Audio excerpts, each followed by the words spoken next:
Ladies and gentlemen, this is it. Stand in line for your fix. DeMarcus Marcus and Marcus in the mix, serving you yet another round of fish and grits. August 3rd, 2017. How's it going for you, fellas? Man, it's going good. It's football season, so it's always a good day when you kick that off. I know, man. That opening day is just it feels so surreal. It's like, ah, man, it's really back. Even though I feel that way when training camp start, but it's like that first preseason game is like it's really back. So we really got a good 5 months to look forward to. Hey, and I've really been enjoying a lot of these training camp videos, watching DeAndre Hopkins and Terrell Pryor looking like a monster out there. I feel like he's going to really have a great breakout season. I hope so. Definitely, I expect a bounce back from DeAndre, and I expect Terrell Pryor to continue growing in his new receiver role. How's it going for you today, Wilson? It's the most wonderful time of the year. See me, It I'm is orchestrating over flipping awesome. You going through, we got preseason football starting tonight, which for the diehard football heads means that it's not a couple of months away from football. It here. means that it's only a few weeks away from college football, baby. It's all kicking into gear. It's all going down, and I'm 100% locked, cocked, and ready to rock. Man, I hear you, man. Let me tell you what's not 100% right now. The people that's been doing this bullshit at Power. Oh, No, no, get him. because first off, let me start by this. You don't continue to develop these characters just to kill them off. You know what they did with Jukebox, even what they did with Sean. Yeah. Like it's just too much. Like you developing these characters, you just wipe away the whole story just by killing them off. So I feel like we wasted a full season already. It took Ghost too long to get out.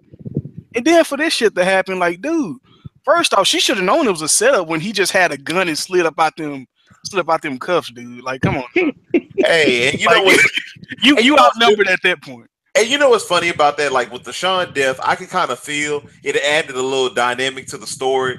But with Jukebox death, it made no sense because she honestly was in what 3 episodes, and then she went ghost for like Bro. forever, and then she popped up out of nowhere with Tyreek, and I'm just like, did you kill her off? Like, what underdeveloped storyline is that? She didn't report to work. She supposed to be a cop. She didn't go to work for like 2-3 days. How you gonna be a cop and not reporting to work, bro? And you see why 50 Cent is mad because with the complaining about stars wanting to shortcut them with the episode links and the number of episodes he wanted because this is supposed to be a 2-story arc, but you can tell like they kind of They rushing it. You feel the rushiness too, and it is suffered because after watching that episode, I'm like, man, fuck Power, man. The writing has been throwing me off. The season's been pissing me off. And honestly, if you want to be realistic, last season, the first half of the season was slow as shit. Yeah, it was trash.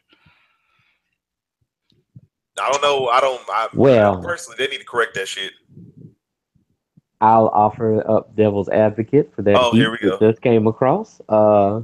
Always got to remember, man. You know that's part of the problem that we have with almost any type of show or any type of movie is the fact that we have that vision for it and we have what we think should go through or should be the best avenue. And sometimes the powers that be in the writers don't see it that way.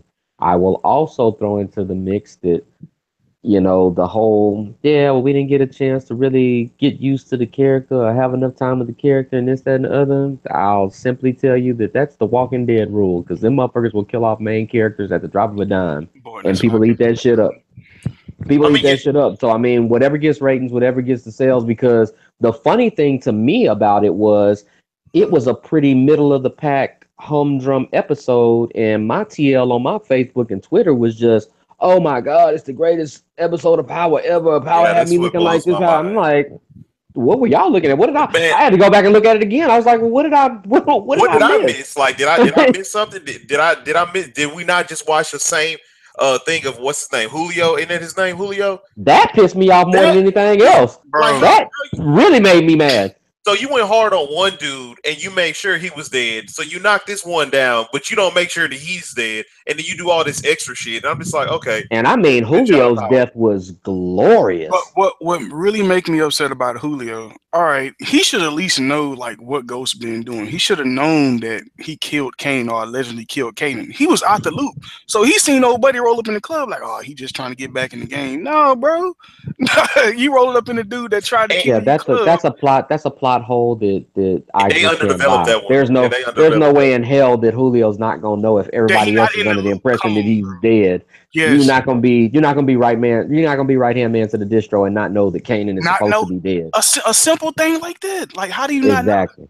Like, Yeah, they really did sweep that under the rug, and I think I understand what Marcus was talking about when he was saying, well, from the writer standpoint, they kind of stretch it out a little bit. But a lot of these shows are known for stars, and honestly, I'm pretty sure you've probably been a fan of Stars. I've been a fan of Stars for a long time with a lot of their shows, from Spartacus to Black Sails to Boss, Indeed. and a lot of those shows you can tell what Stars did is like the FX effect. They're not trying to overstay their welcome. They said we got a beginning, a middle, and an end, and we're out of here. We're not trying to stretch it. We're not trying to bullshit. We're not trying to add this little fluff just to get extra dollars. yeah. And they're straight to the point, and you can tell with Power, it's like, man, what are y'all trying to get to? I feel like you're kind of stretching a lot of this stuff out The and adding a main lot of problem bullshit. the main problem that I have, and I feel where you're going with that, but that's the other part that I feel is problematic when it comes to a lot of these shows. People have unrealistic expectations sometimes, That's true. and you have to kind of understand that maybe Power was originally only supposed to maybe be 3 seasons, or maybe it's only supposed to be 5 seasons. You know what I'm saying? People have that expectation that a series is supposed to go on forever, and I'm like, sometimes you do yourself a detriment if you run a Exactly. series too long because you don't have Scandal. enough story to Yeah. fill in the gaps. That's why You he know was what I'm in jail saying? for 4 episodes. Scandal. Yeah, you go through and you do stuff Oh my like that. God, And I mean, we're Scandal. not stupid, so we can pay attention and we know when somebody is just stretching you out and you giving you basically filler episodes before you Exactly. get to the main crux of what it is that you're doing. And if that's the case, I'd much rather have a short story than a stretched out boring one. You wanna know what really killed me though? When Kanan like hopped up in the whip and Ghost said, "Man, what's this all about?" Like, nigga, you didn't just try Man, to kill me. shut up. Shut up. Go. You know what I'm saying? Oh You no, just you the one killed that me left me in the laughing. burning building, Like, but you bro, want to know what Exactly. this is all about. what is this Can't, about? I You thought know you how were much dead. lean I had to drink to get over them burns, And then, motherfuckers? then Tommy got the weakest security guards I ever seen. Just getting Bruh. Hey, he got taken out Bruh. light with single the pistol weakest. whip. Like, you need to go and hire them boys that Ghost had last season. You know what I'm saying? They wouldn't play no. I'm like, so you telling me that they can just run up in Tommy's spot like this and just clean him out for everything he got that quick in 3 minutes? Exactly. These Ghost got boys, that. Ghost ain't that raw now. Come on now. that's what I'm Y'all saying, slipping bro. Well, up. I think they were just trusting Ghost. I'm gonna give them a pass. They Okay, were just you give trusting Ghost that because is cool. I that give was you the that. homie. That was the homie. They was just they wasn't really like expecting nothing except the first dude that Yeah, tried to block him. he You got did try everything you checking. deserved, homie, and you got slid real easy. One hit a quitter, and your big ass was down. Yeah, Shame man. on you. You Went out. fired. And I would have felt a lot better if 50 just went in there with the regular plan and then killed her. Like, he didn't have to tell Ghost what's up. He could have just killed her, took all the money, and been good. But the fact that he had to sit there and read pretty much everything his character done the past year, and I'm like, come on, man, no. No, just get to the point. You're like, yeah, they really killed their momentum with this episode. Like, Yeah, and big time. it's gonna be interesting to see what they're gonna do going forward with the whole Tyreek thing. He learning who Kanan is, and then him Bro, seeing his daddy and his. I I promise guess they could have killed one. The storyline I thought was gonna happen because they gonna kill Tyreek off. they kept showing the girl, but they kept like featuring the girl. I'm like, man, Yeah. what I thought was gonna happen is just me personally. I thought she was gonna follow Tyreek, Hmm. end up in a bad situation, and that's how she And was she gonna gonna end get up killed. dying. Okay, yeah, I can Like understand that. I feel like this series needed a kid to die. You know what I'm saying? I know that sounds kind of harsh, but Man, this series needed Tyreek to die. If They they yeah, needed was that's what I'm saying. if Jacob. they was It's, on they if they was on their shit, if they was hitting it up with them Walking Dead, jaw dropping cliffhanger type shits, That Tyreek would would have got he'd have got his face blown off oh by yeah, a jukebox Game of before they Thrones. got a chance to kill him. Game of Thrones style, man. Tommy would have been dead by now. Tasha probably would have been like had an arm gone or some shit. Lala. Lala would have been fucking. She would have probably ended up on top out of nowhere. You probably would have never saw that shit coming. So they just had so much potential, and they kind of just blew it, in my opinion, man. I feel they could I have mean, put they got room a to lot bounce more. back, but yeah, right now I'm not really high on them. I'm not really interested. I'll be checking out Snowfall and Insecure before I really give them priority. Bro, So I bro, mean, I'm not tripping. can I say something right now? Hold on. I know we were talking about Power, but he brought up Snowfall. So since I've seen episode 3, I have not continued to watch Snowfall before because the simple fact That nigga rape scene was fucking terrible, and it just hit me to my core. And I was just like, I cannot watch this show anymore because it was the fact that you saw this nigga face after the act, and that nigga, you look like his soul was snatched from him, and I felt it. I said, Jesus, I can't watch this And show. now this the same executive producer that wanted to put that rape scene in Tupac's movie too. Oh, that would be powerful. Oh. That was one of the biggest reasons why they didn't want to go through with Singleton and them when it came to that All Eyes on Me project, is because Singleton was insisting on wanting to put that the fact that he got raped in prison allegedly. Yeah, man, that would have been powerful. That would have been powerful, but that would have scarred. It would have been powerful, but you got to understand the dynamic when it comes to, I love my people, I love my brothers, and speaking on men in general, man, it's not a whole bunch of folks that's comfortable enough to deal with the subject of male rape. Yeah, it's gonna be something that's a little too dicey, controversial, I guess, a little too dicey, yeah. And it kind of puts people off, kind of like the way that your initial reaction is, yeah, I really can't fuck with Snowfall like that. That's a little too much. It's one of those things that you didn't really expect. Now, I give him props on that. I didn't expect that shit to happen at all. Man, I was not ready. I did not expect that shit to go. I was like, what? What did he just say? He was like, he giving it to him. I was like, oh. And this was crazy. This is the same network that had Sons of Anarchy and with whatchamacallit. Man, dudes was getting raped in that hole with regularity. Yeah, they was doing that, but it wasn't so visual like how they did this.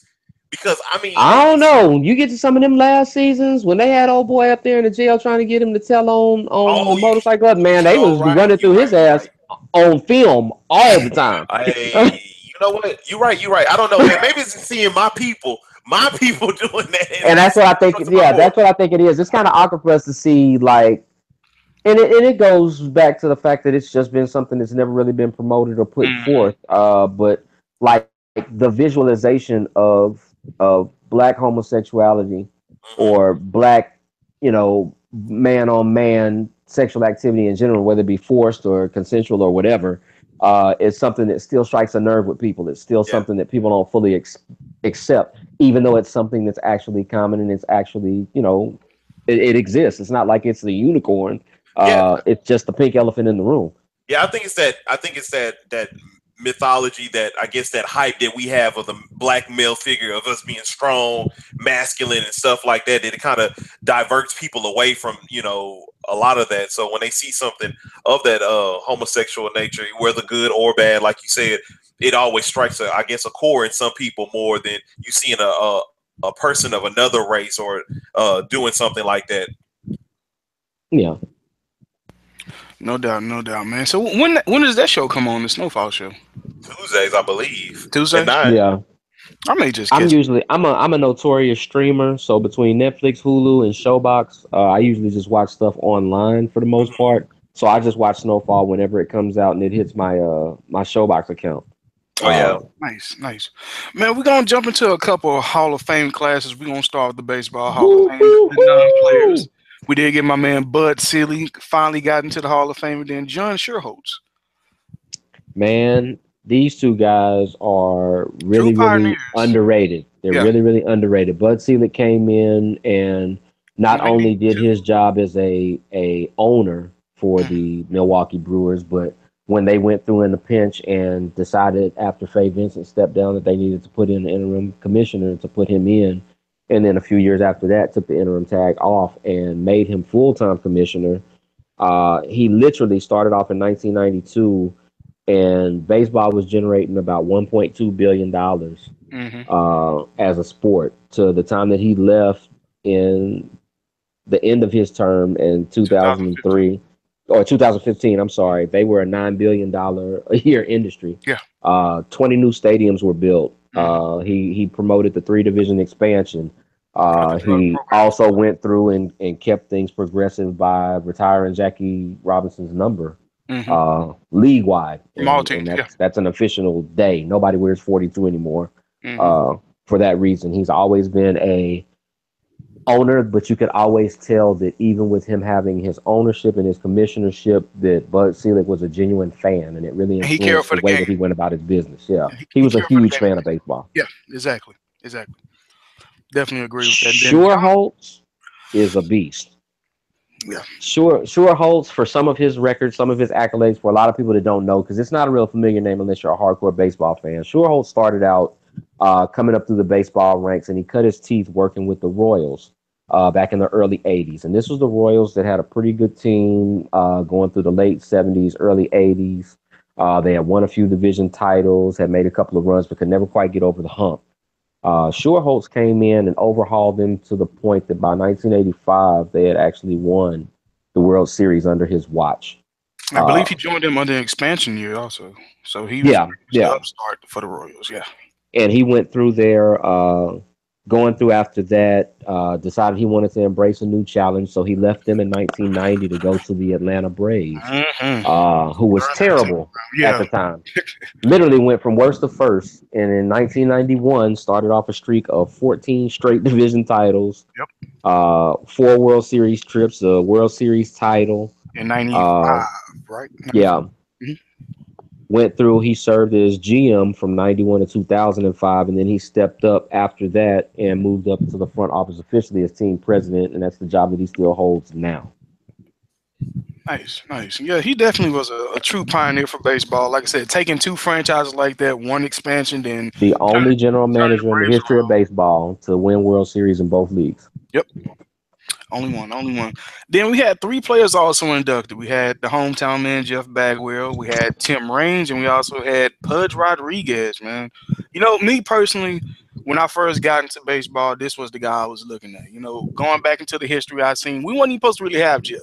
If we just got lucky that the Red Sox didn't see the talent that the Man, Astros seen, so man, they were hungry for, and it's so funny because they still dread that to this day in yeah, Boston I mean because they Bagwell is a should because Boston fan. he would He have grew been up being a Boston great. fan, but they Yeah. literally Mhm. gave him away for a 37-year-old relief pitcher because they felt that they needed that last piece to get over the hump. And granted, the guy that they got, Larry Anderson, the 2 years previous had been money as a reliever, had an ERA under 2 both seasons. So it was just a logical thing. And they were like, we got this young skinny kid, he's still in, the minors or whatever.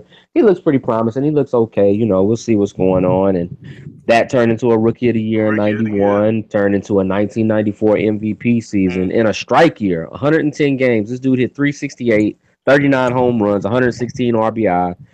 96 to 01, man, he averaged 30 home runs at least, 100 runs scored, and 100 RBI. It's only 5 of the players in the history of baseball that's done that. That's A-Rod, Ruth, Gehrig, Jimmy Fox, and Albert Pujols. Hmm. I mean, dude finished his career as a 297 hitter, 449 home runs, 1,529 RBI, which are all Astros records. 4-time All Star, top 10 MVP voting 6 times, 3-time Silver Slugger, got a Gold Glove to go with that MVP in '94. I mean, he was the heart and soul, along with Biggio, of that Astros run that couldn't quite get it done, but You can gave tell us a lot of fun memories and a you lot of can good tell he was seasons. out of gas after that run. He's like, all right, I only Yeah, got he had been dealing with a shoulder injury, yeah. man, that like put him on the shelf. That he really kind of overplayed and made that shoulder injury worse. But he gave everything he had to the Astros. There were many times that he could have just said the hell with it and left as a free agent or not Yes. signed another contract. But he stayed loyal, and he's definitely one of the most prominent Houston sports figures for me uh, in the history of Houston sports. I mean, when I think about baseball, I think about Nolan Ryan, Craig Biggio, Jeff Bagwell, who are all Hall of Famers for the Astros. I mean, it's just a natural progression, and it's well deserved. These folks play their politics and stuff like that to not vote him in first ballot, and everybody talks this steroid thing and stuff like that, which is utter trash to me. But he's deserving. He's always been a gamer. He's always put it out there. He's never been like any kind of scandal or any kind of drama Mm-hmm. or anything I like always did that. He's things just a the good right hard way. baseball Yeah. player. Yeah, he's just a good hard baseball player, and you got to respect that. And the little guy that you probably got some New York ties to, you did see him win 2 championships. My man Tim Raines, man. Man, What you think of him as his Yankees career? I know he didn't play I'm for the Yankees that long. He bounced around the league a little bit, but well, in the time that he was with the Yankees, how did you feel about Tim Raines? and it's so funny to me, man. I love Tim. Well, his nickname was Rock, and it's because he was hard nosed as all get out. I love Tim Raines ever since he was playing for the Montreal Expos. I always liked watching the Montreal Expos close they're close proximity as far as being up there up north and me being in New York and stuff like that. But people don't understand the amount of talent that the Montreal Expos had come through their doors while they were a team. Everybody from Larry Walker, Pedro Martinez, Andre Dawson, Gary Carter, Tim Raines, A lot of Moises good. Alou. They've had a lot of Hall of Famers that have Yeah. worn that uniform. I personally own a Tim Raines, Andre Dawson, and Moises Alou Montreal Expos jerseys. Partly because of the M thing. I love wearing the hats because it has the M on it. But it's a different thing. We keep the Gotta swag get when the it comes to the brand. Gotta baseball get the jerseys. You know what brand I'm out saying? there. I feel you. Yeah. But for Reigns, man, a lot of things that people don't know, man, because his numbers don't really jump out at you. But some of the most significant things for me is Tim Raines was always an outstanding fielder. Uh, he played left field for the majority of his career. He was an outstanding base runner. Yeah. He's fifth all time in Base steals, yeah. 808 stolen bases. Uh, and one of the more interesting statistics, because I love doing stuff like that, he is literally the most successful base stealer percentage wise Mm-hmm. in baseball history. For 7 anybody that's bases ever stolen stolen from more, yeah, for 81 to any 86. Yeah. he's disgusting. For anybody that's ever stole more than 400 career bases, he has the highest successful percentage of anybody in the history of baseball. 80, like 84, 83, 84%. It's up there. Yeah, it's way up there. I mean, he Yeah, came that. out and he came out the gate rookie year. He hit 301 and stole 71 bases Mm-hmm. in a strike season. Yep. I mean, dude could run, dude could hit. He was another one of those good old fashioned lunch pail guys. He came out there, he gave it everything that he had. His career towards the tail end, and he had a long career. He played 23 years, Yeah. but the last few years, he had been diagnosed with lupus, and it actually took him away from baseball for a couple of years for treatment and stuff like that. He came back, and in the last 2 years, he was fortunate enough to be able to play against his son, Tim Nice. Raines Jr., which was the first time that ever happened in history. And then the following year, he actually got to play with his son, which I think hadn't been seen since the Griffeys did it. Uh, but long deserved. There was one of those guys that was on the fringe for a very long time. There were people that were really like on the fence about him. Uh, but I think the longevity, I think the fact that he has a couple of rings under his belt as a utility man for the Yankees back in '96 and '98 when that dynasty first really took off is one of those things that really kind of put him over the top. No doubt, man. And let's talk about the guy from Puerto Rico who also spent a little time in Houston. Pudge Rodriguez, man. It's about time they let old Pudgy up in there. He deserved it. I believe he got his championship with the Marlins with that Yes. great team they had back in '03. But what type of career did you think Pudge had? I mean, everything pops out from the 14 All-Star games, 13 Gold Gloves, 7-time Silver Slugger. Man, I mean, he gets it in with and those numbers that you just dropped, the 14-time All-Star and the 13 Gold Gloves are records for the catcher position. Mm-hmm. 2,427 games played, another record for a catcher. 2,844 hits, 1,354 runs. That's the most all time for anybody that played the majority of their career at catcher. And I over mean, he went 12,000 putouts.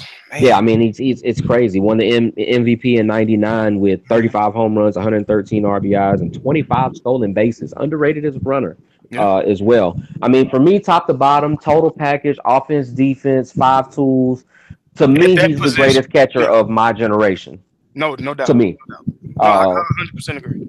and he 100%. has great intangibles, has great leadership qualities because he left the Rangers, bounced around, went to the Marlins, promptly led them to a World Series, went to a dreadful Detroit team, and a few years later had them in the World Series. I mean, dude was a definite leader from the catcher position, and all around great player. I mean, another one of those throwback, could play in probably any era, could give it Yeah. to you however you needed it, type of guy, and was just a great ambassador for the sport as well, not only for the Rangers, which was, the team that he was the face of for so long, but for the sport in general, being a native of Puerto Rico, extending out to those international borders and stuff like that, man. And just an all around good I guy, believe man. I believe he opened that flood. I know it was Puerto Ricans in the league before, but once they start watching Oh no, Pudge, it really yeah, picked up it once really picked Pudge up got once Pudge successful. took It off. really picked up. That's when you start seeing all the big names come out. Like Pudge start putting them on. That Puerto Rican baseball team got damn good after a while. Oh yes, So you can always tell what he did. Definitely, that's the baseball Hall of Fame class for 2017. And then and moving a on great to the, class it was. it's a damn good class. Three good players, two pioneers, definitely a good class. Moving on to the Football Hall of Fame, the only non-player we have here is Jerry Jones. So we might as well go ahead and give Jerry Jones. Let I'm not me giving Jerry start. Jones no love. Now we Mm, finally talking about something I know something hold about. up, player. Hold up, player. We're not gonna No, no, no, disrespect no. Jerry like that. We're not gonna We disrespect him. You know. this is my thing when it comes to the Football Hall of Fame class, which I think is outstanding, but it's not without its own controversy and stuff like that. Hmm. First and foremost, it's one thing for me to be a fan of my team. Cheesehead since '83. I believe that green and gold, and it is what it is. But I also take the time to acknowledge greatness in all forms, no matter if they suited up for my team or not.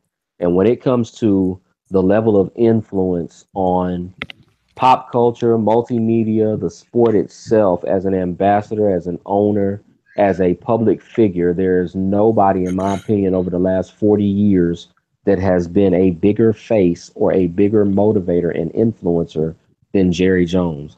I can The agree. things that he's gone through and done to increase the profitability, the visibility of the league is nothing short of phenomenal, and one of the biggest reasons why the NFL still has their title as king of sports in America right now, with the NBA nipping at their heels for so long as an international brand, but to still be able to stand out and hold up the test of time over the years. Uh, Incredible football background. He was the co-captain of his college national championship Arkansas football team back in '64. Hmm. Uh, Moved up through the oil and gas business, amassed a fortune, bought out the Cowboys in 1989. Uh, Promptly went through and is the first owner in NFL history to win three Super Bowls in their first 7 years of ownership. Uh, Another thing that he doesn't get a lot of credit for, their first decade that they were under his management, they went to the playoffs 7 times, won six division titles, three Super Bowls. I mean, that's an unprecedented level of success. And if anybody was around to actually see how bad the Cowboys were in 1989, it's even more impressive to see how much he did in that decade to turn them from an absolute laughing stock to a dynasty, a legitimate dynasty. True. The '90s Cowboys is one of the greatest dynasties that I've ever seen, and they're one of the greatest dynasties of all time. And I'm not a Cowboys fan, but I am not a liar either, and I'm not a hater. So I mean, I have to acknowledge the man for what he did. Going outside of that, going through and building up branding, building up marketability. He's a smart and shrewd businessman. Dallas Cowboys don't share their merchandise and money with nobody.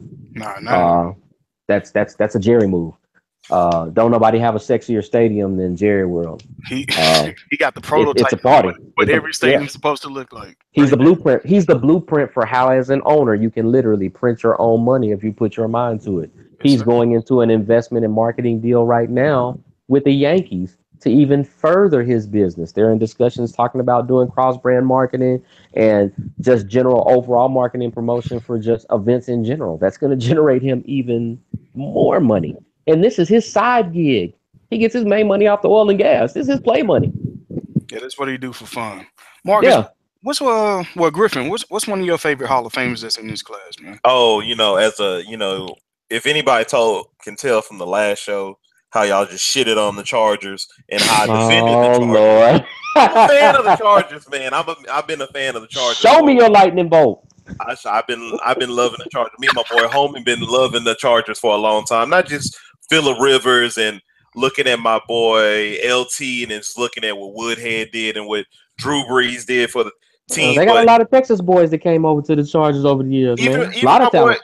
even my boy Vincent Jackson when he was balling out there with Phillip, I really had to give love to LT because I personally don't like him as an analyst because he bores me as an analyst on NFL Network. But He's a little from a dry. Yeah. he's a little dry, but as a He's football still player, learning. Yeah. he's.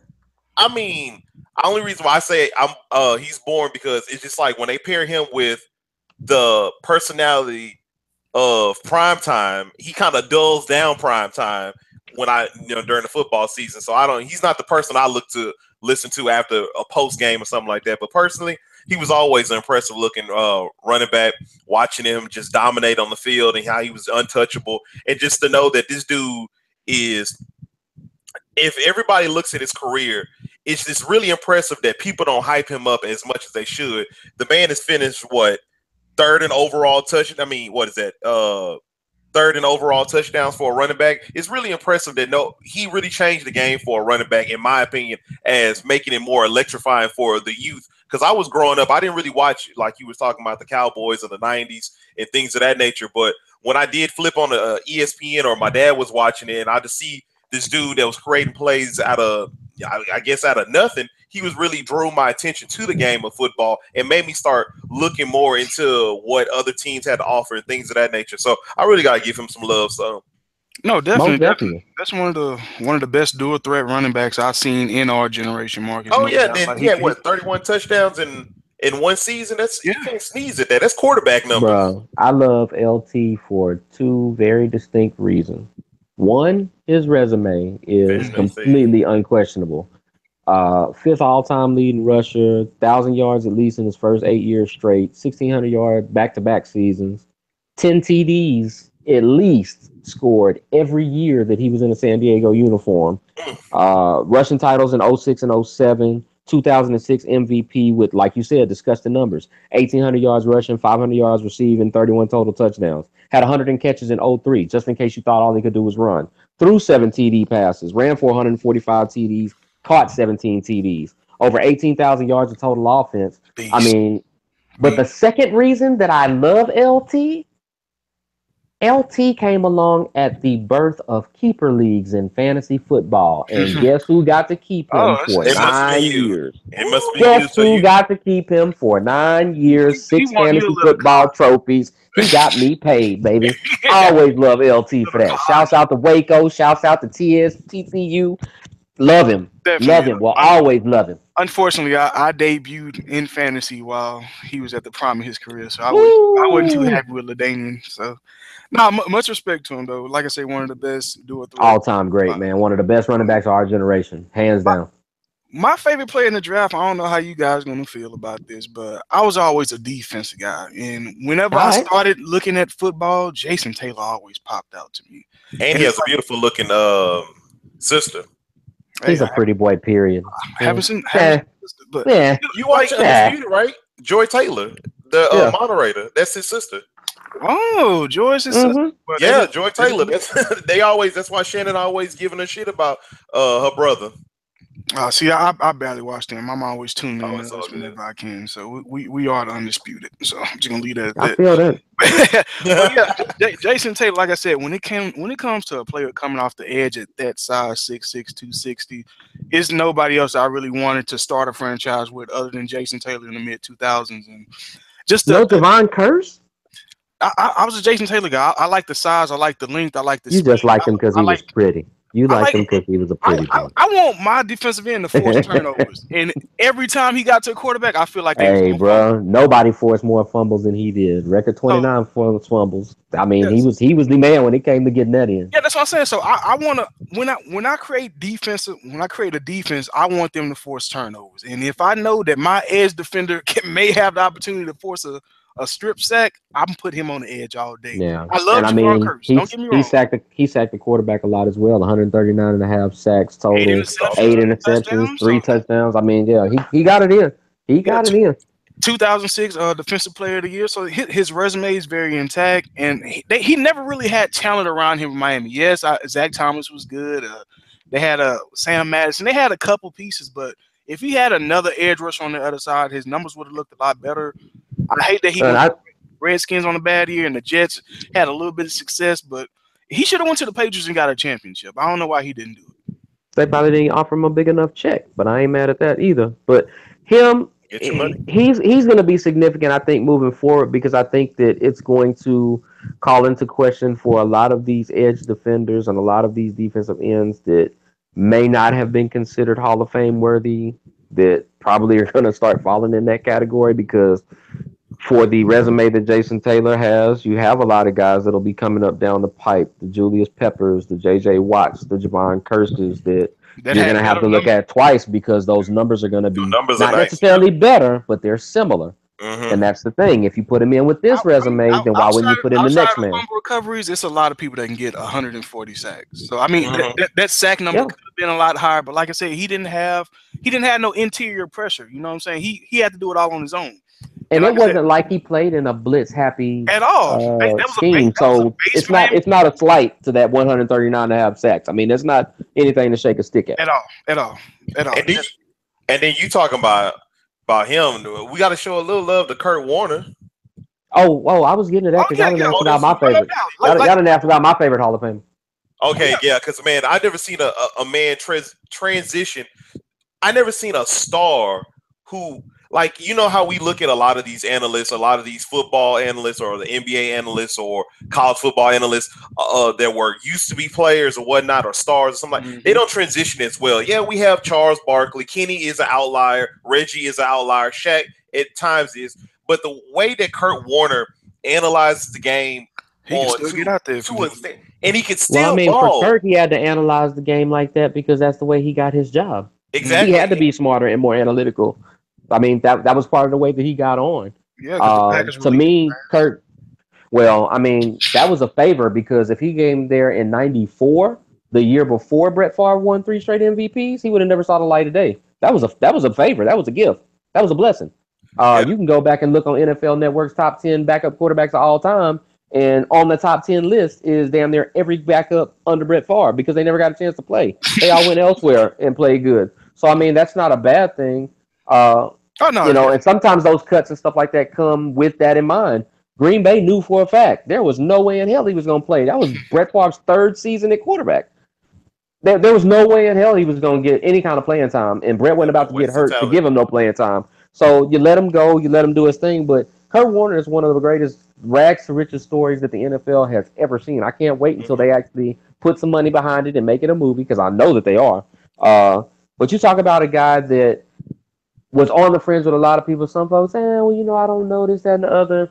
Dude went through and helped keep afloat or resurrect 3 different franchises. He held the spot open for Eli Manning until he could get his brain together and become Eli Manning. Yep.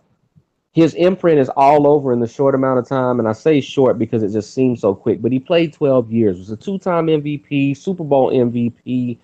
He's the only quarterback ever to throw for 300 yards in every Super Bowl appearance, having more than 2 appearances. His name is all over the postseason record book and all over the Super Bowl record book. If he had a little bit more time in some of those bowls, he could have had 2 or 3 Super Bowls altogether. Great comeback effort by New England and a tiptoe catch by Santonio Holmes robbed him of Exactly. 2. He should have Uh, won that. but dude was a monster, and the thing that people don't really realize is the year that they won the Super Bowl, he won the MVP, threw for 41 touchdowns. That was only the second time in the history of football that had actually been done. The only other person that had thrown for more than 40 touchdowns was Dan Marino before then. It's common now. We see it a lot more with the way that the passing offenses and stuff have gone now, but that was like monumental back then. I never honestly thought that somebody would throw for 41. I saw Brett do And 39, and I thought that was the greatest shit ever.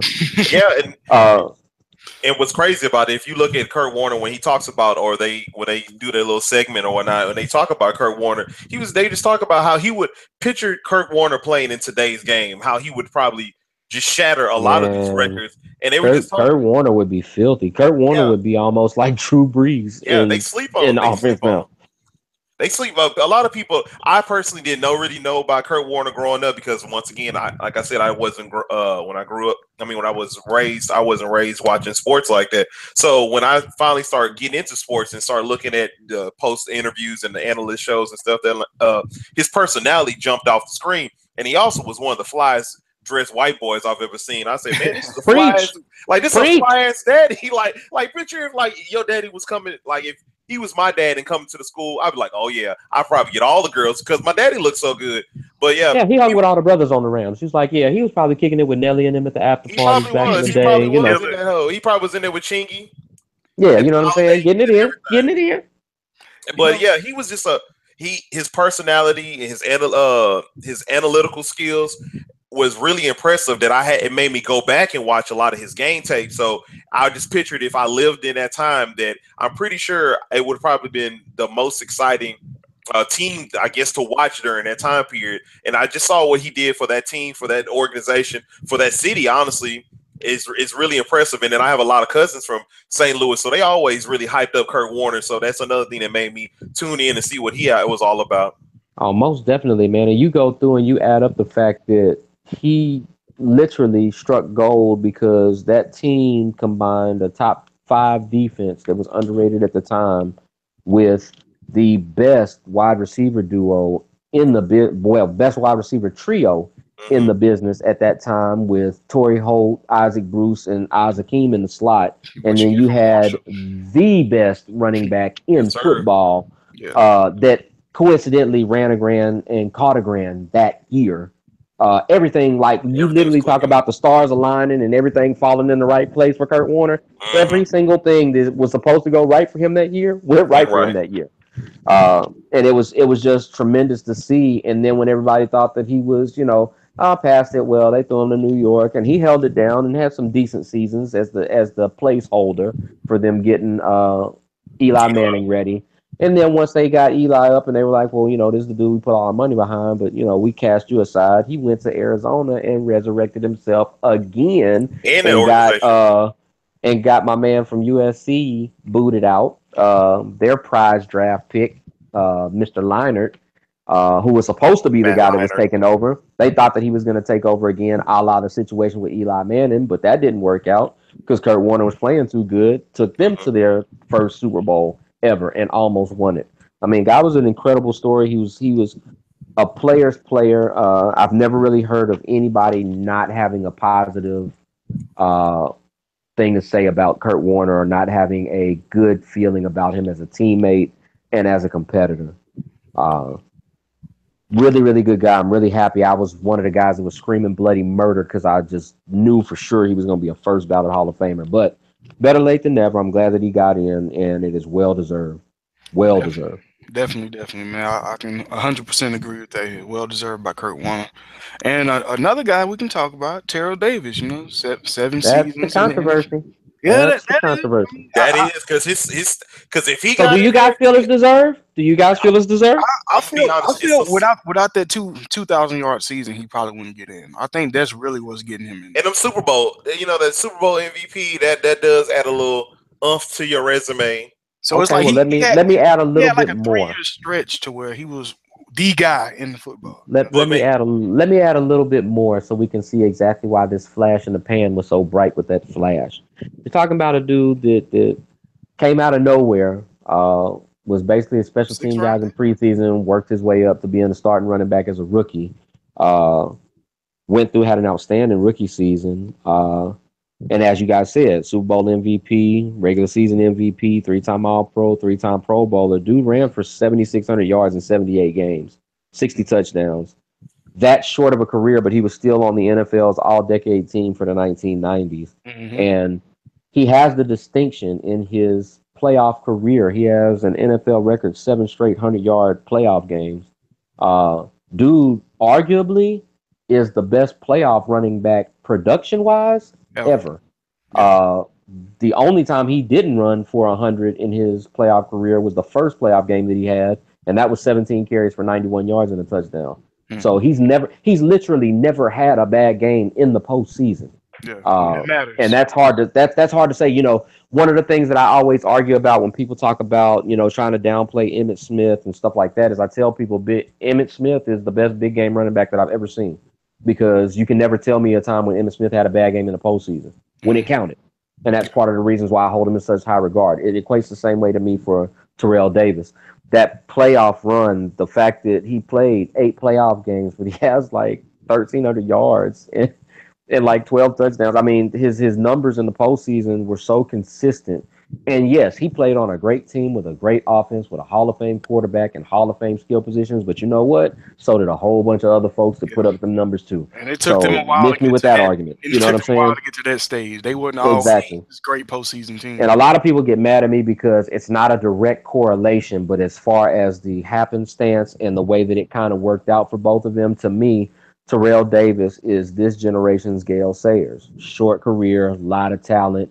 There was no denying him on the eyeball test. When Terrell Davis was in his prime and he was doing his thing in the late 90s for the Denver Broncos, he was literally unstoppable at running back. There was nothing you can do with this man. He had no flaws. Catching, running, blocking, make you miss, run over you, run past. He could do everything that you needed a tailback to do. And that's some of the things that kind of gets lost as you've gotten away from him being on the field over time. And people just look at the bottom line numbers. And yes, it's a short body of work. But if you were around and you were watching football from 95 to about 98, 99, there was no denying that the baddest man in the backfield, and that was an impressive thing to say because there was a lot of good ass running backs at that time, Barry Sanders with was still Terrell on. Davis.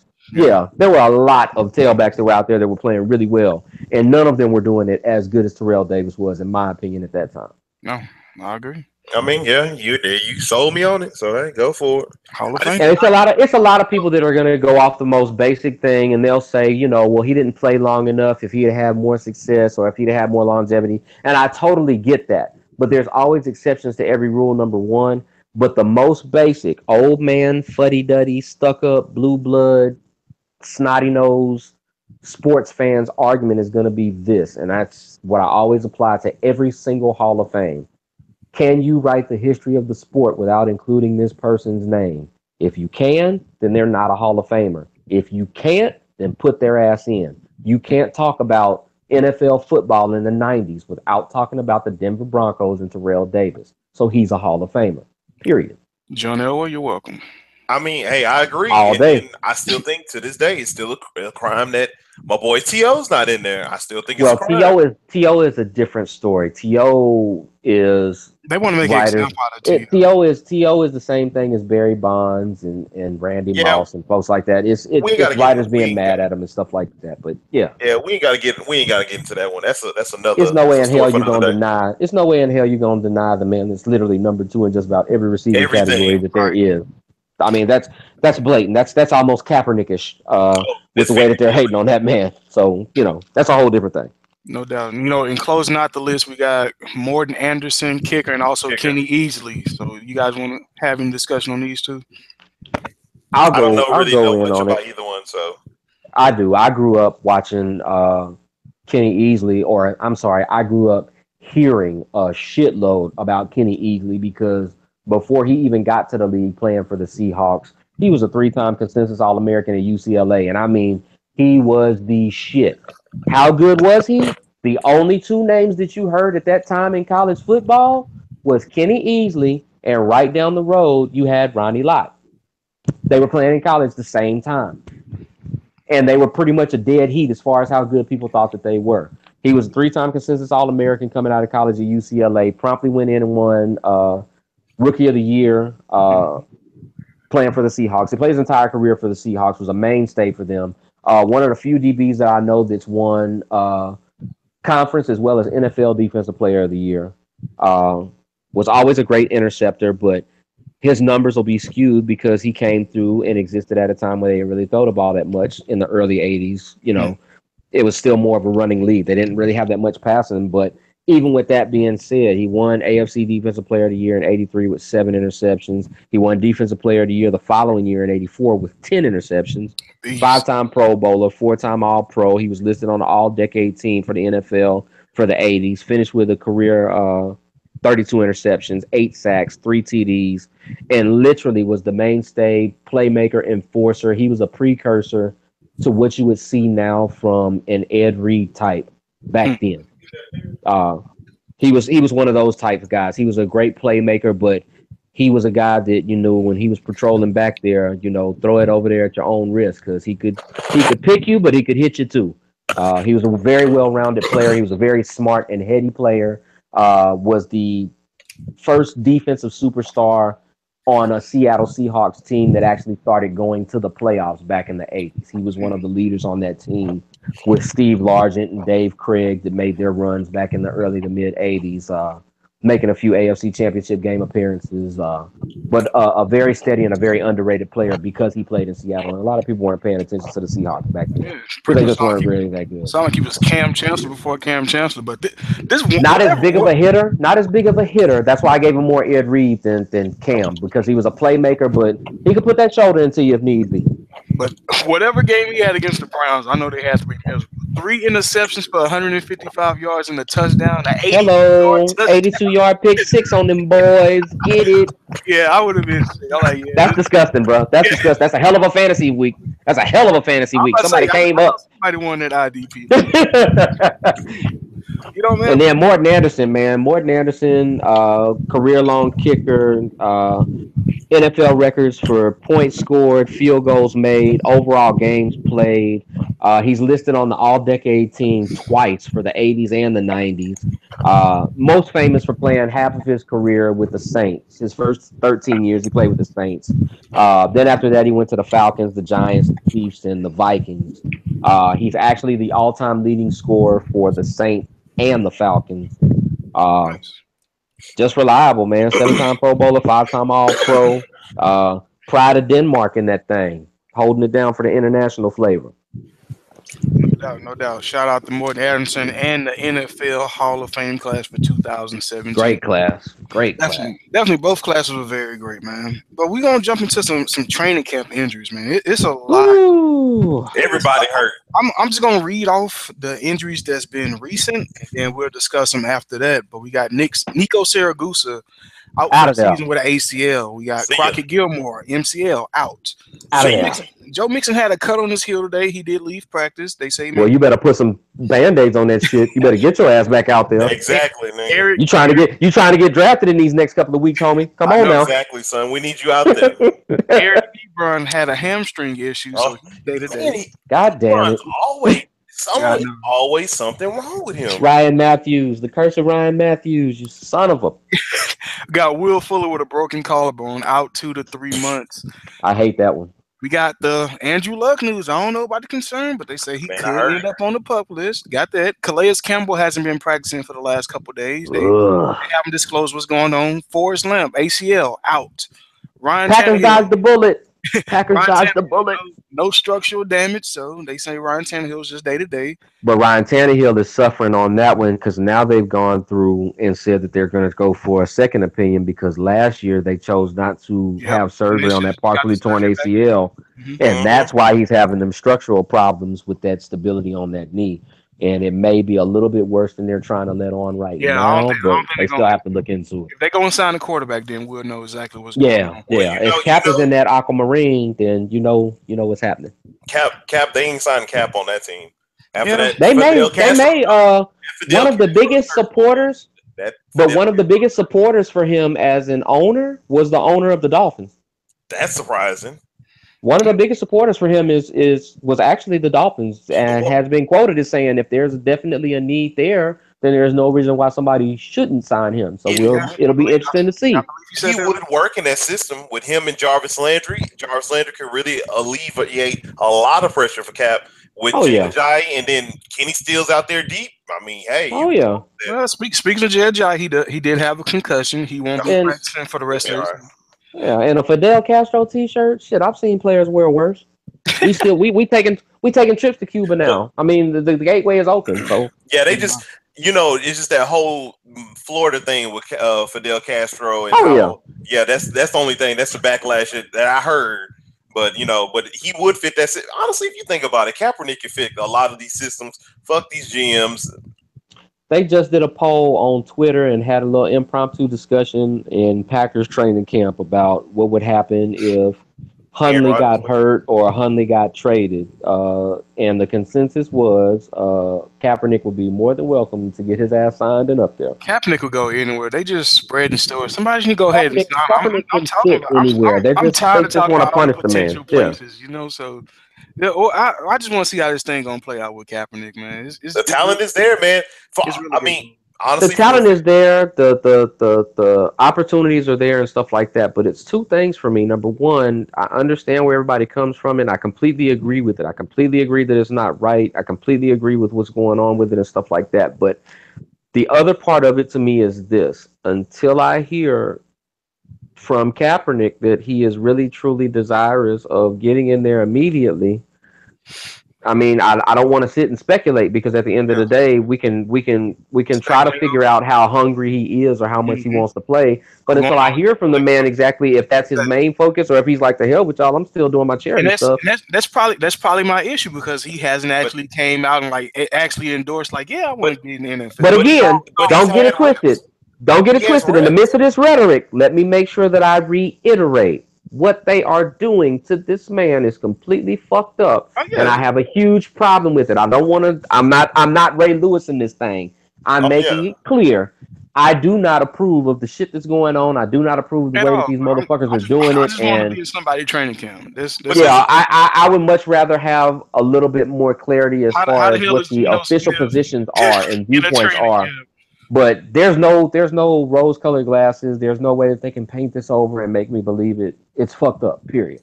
but on top of that, when you were speaking about him coming out and talking, and I can understand that, but I've heard he has reps that come out and says that he's solely committed to And, football and that he's and I get the reps, but I need something natural. I yeah, want him to actually come out. you would like to see something natural with him.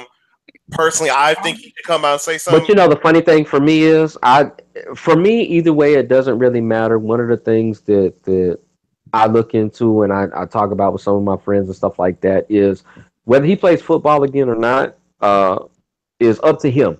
If he does, I would love to see him back out on the field. If he chooses not to, if he chooses not Yeah, to, then that's fine. Uh, my thing for me is I appreciate him immensely more for the things that he's trying to accomplish as a human being, as a black man. Uh, and so I will always be more interested and more passionate about supporting him in that regard than what he would do on a football field. Hmm. Um, so in that regard, whatever the man's passion is, however he's trying to get it done, I'm trying to get behind him and support him. If that means that I'm donating to his Know Your Rights program and to his Kaepernick Foundation, his charities and stuff like that to help keep the man's vision going, then that's what I'm gonna do. Uh, if it comes down to it and these assholes act like they really want to try to make an example out of this dude and folks really want to step up, not only from a fan's perspective, because fan boycott is one thing, but that's not enough. It has to be fans, it has to be players, and it's not practice squad players, it has to be players.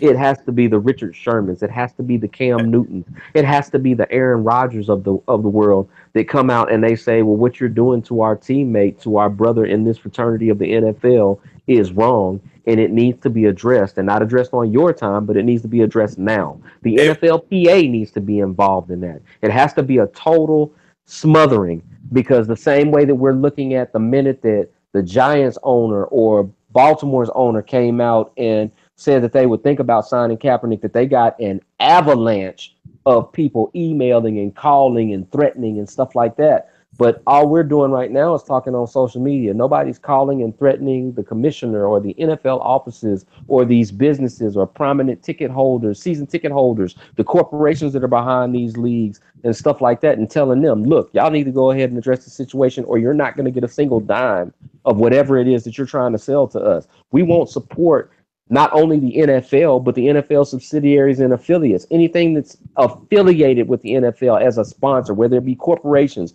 prominent season ticket holders, Coca-Cola, or whatever the national burger for the NFL is, or the favorite toilet paper. We're not buying none of that shit until y'all address the situation. When you can get that kind of unified effort and stuff like that, you'll make them listen immediately. But until then, they'll keep playing this social media game and pinning one side against the other and keep everything divisive. And you'll have a lot of people talking and not enough people walking. And at the end of the day, nothing's gonna change.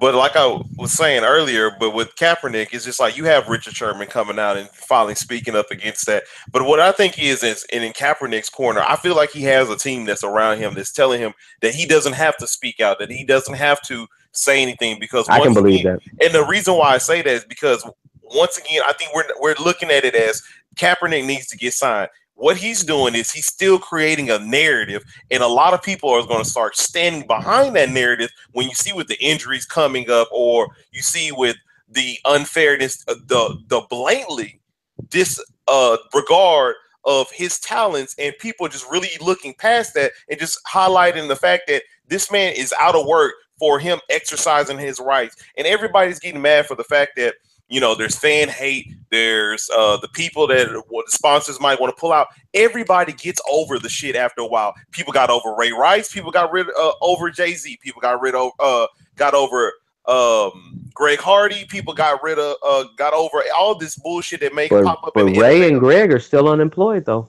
But that's true. But their situation is criminal. His is not criminal. And I People understand, and got that's the over thing that Michael makes it Vick. so much worse is they're treating him like it's something that functions in that realm. And you have things like the Michael Vick or the Ben Roethlisbergers and Exactly. stuff like that of the world, but they're putting him in that same category, and it's so mind-boggling to people with common sense because it's like this dude has committed no crime whatsoever, At all. none. At But you all. treat him like he's a three-strike felon. You know what I'm saying? And Mhm. that's the part that I think is just terrible, man. And it was interesting today. I've seen on Instagram and on multiple Facebook posts on my timeline that somebody put out there that if Colin Kaepernick was a gay man kneeling for gay rights in America, he would be applauded as a hero.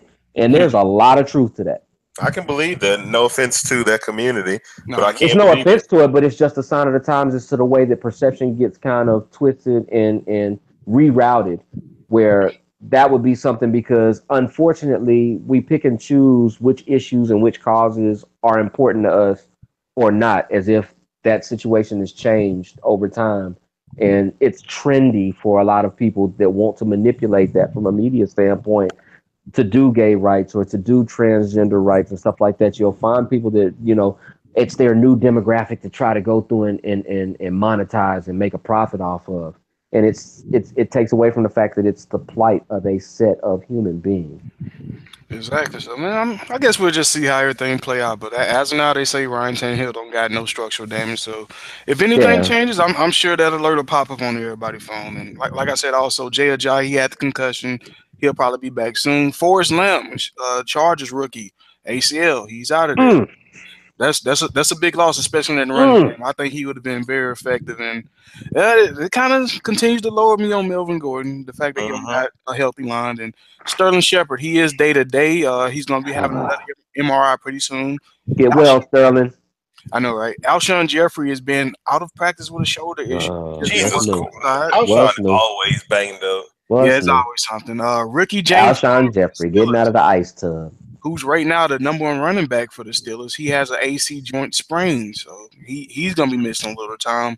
DeMarco Murray and Corey Davis both had hamstring issues, and they haven't returned to practice yet. Uh, Jameson Crowder hamstring issue, he hasn't returned to practice, and Jordan Reed with a toe issue. I Jordan don't, Reed, boy, man, Jordan Reed and Crowder, man, I don't know what's going on, I, but wrap them hey, dudes up in bubble wrap. Wrap them up in bubble wrap. Terrell Send them out on the Pryor, field.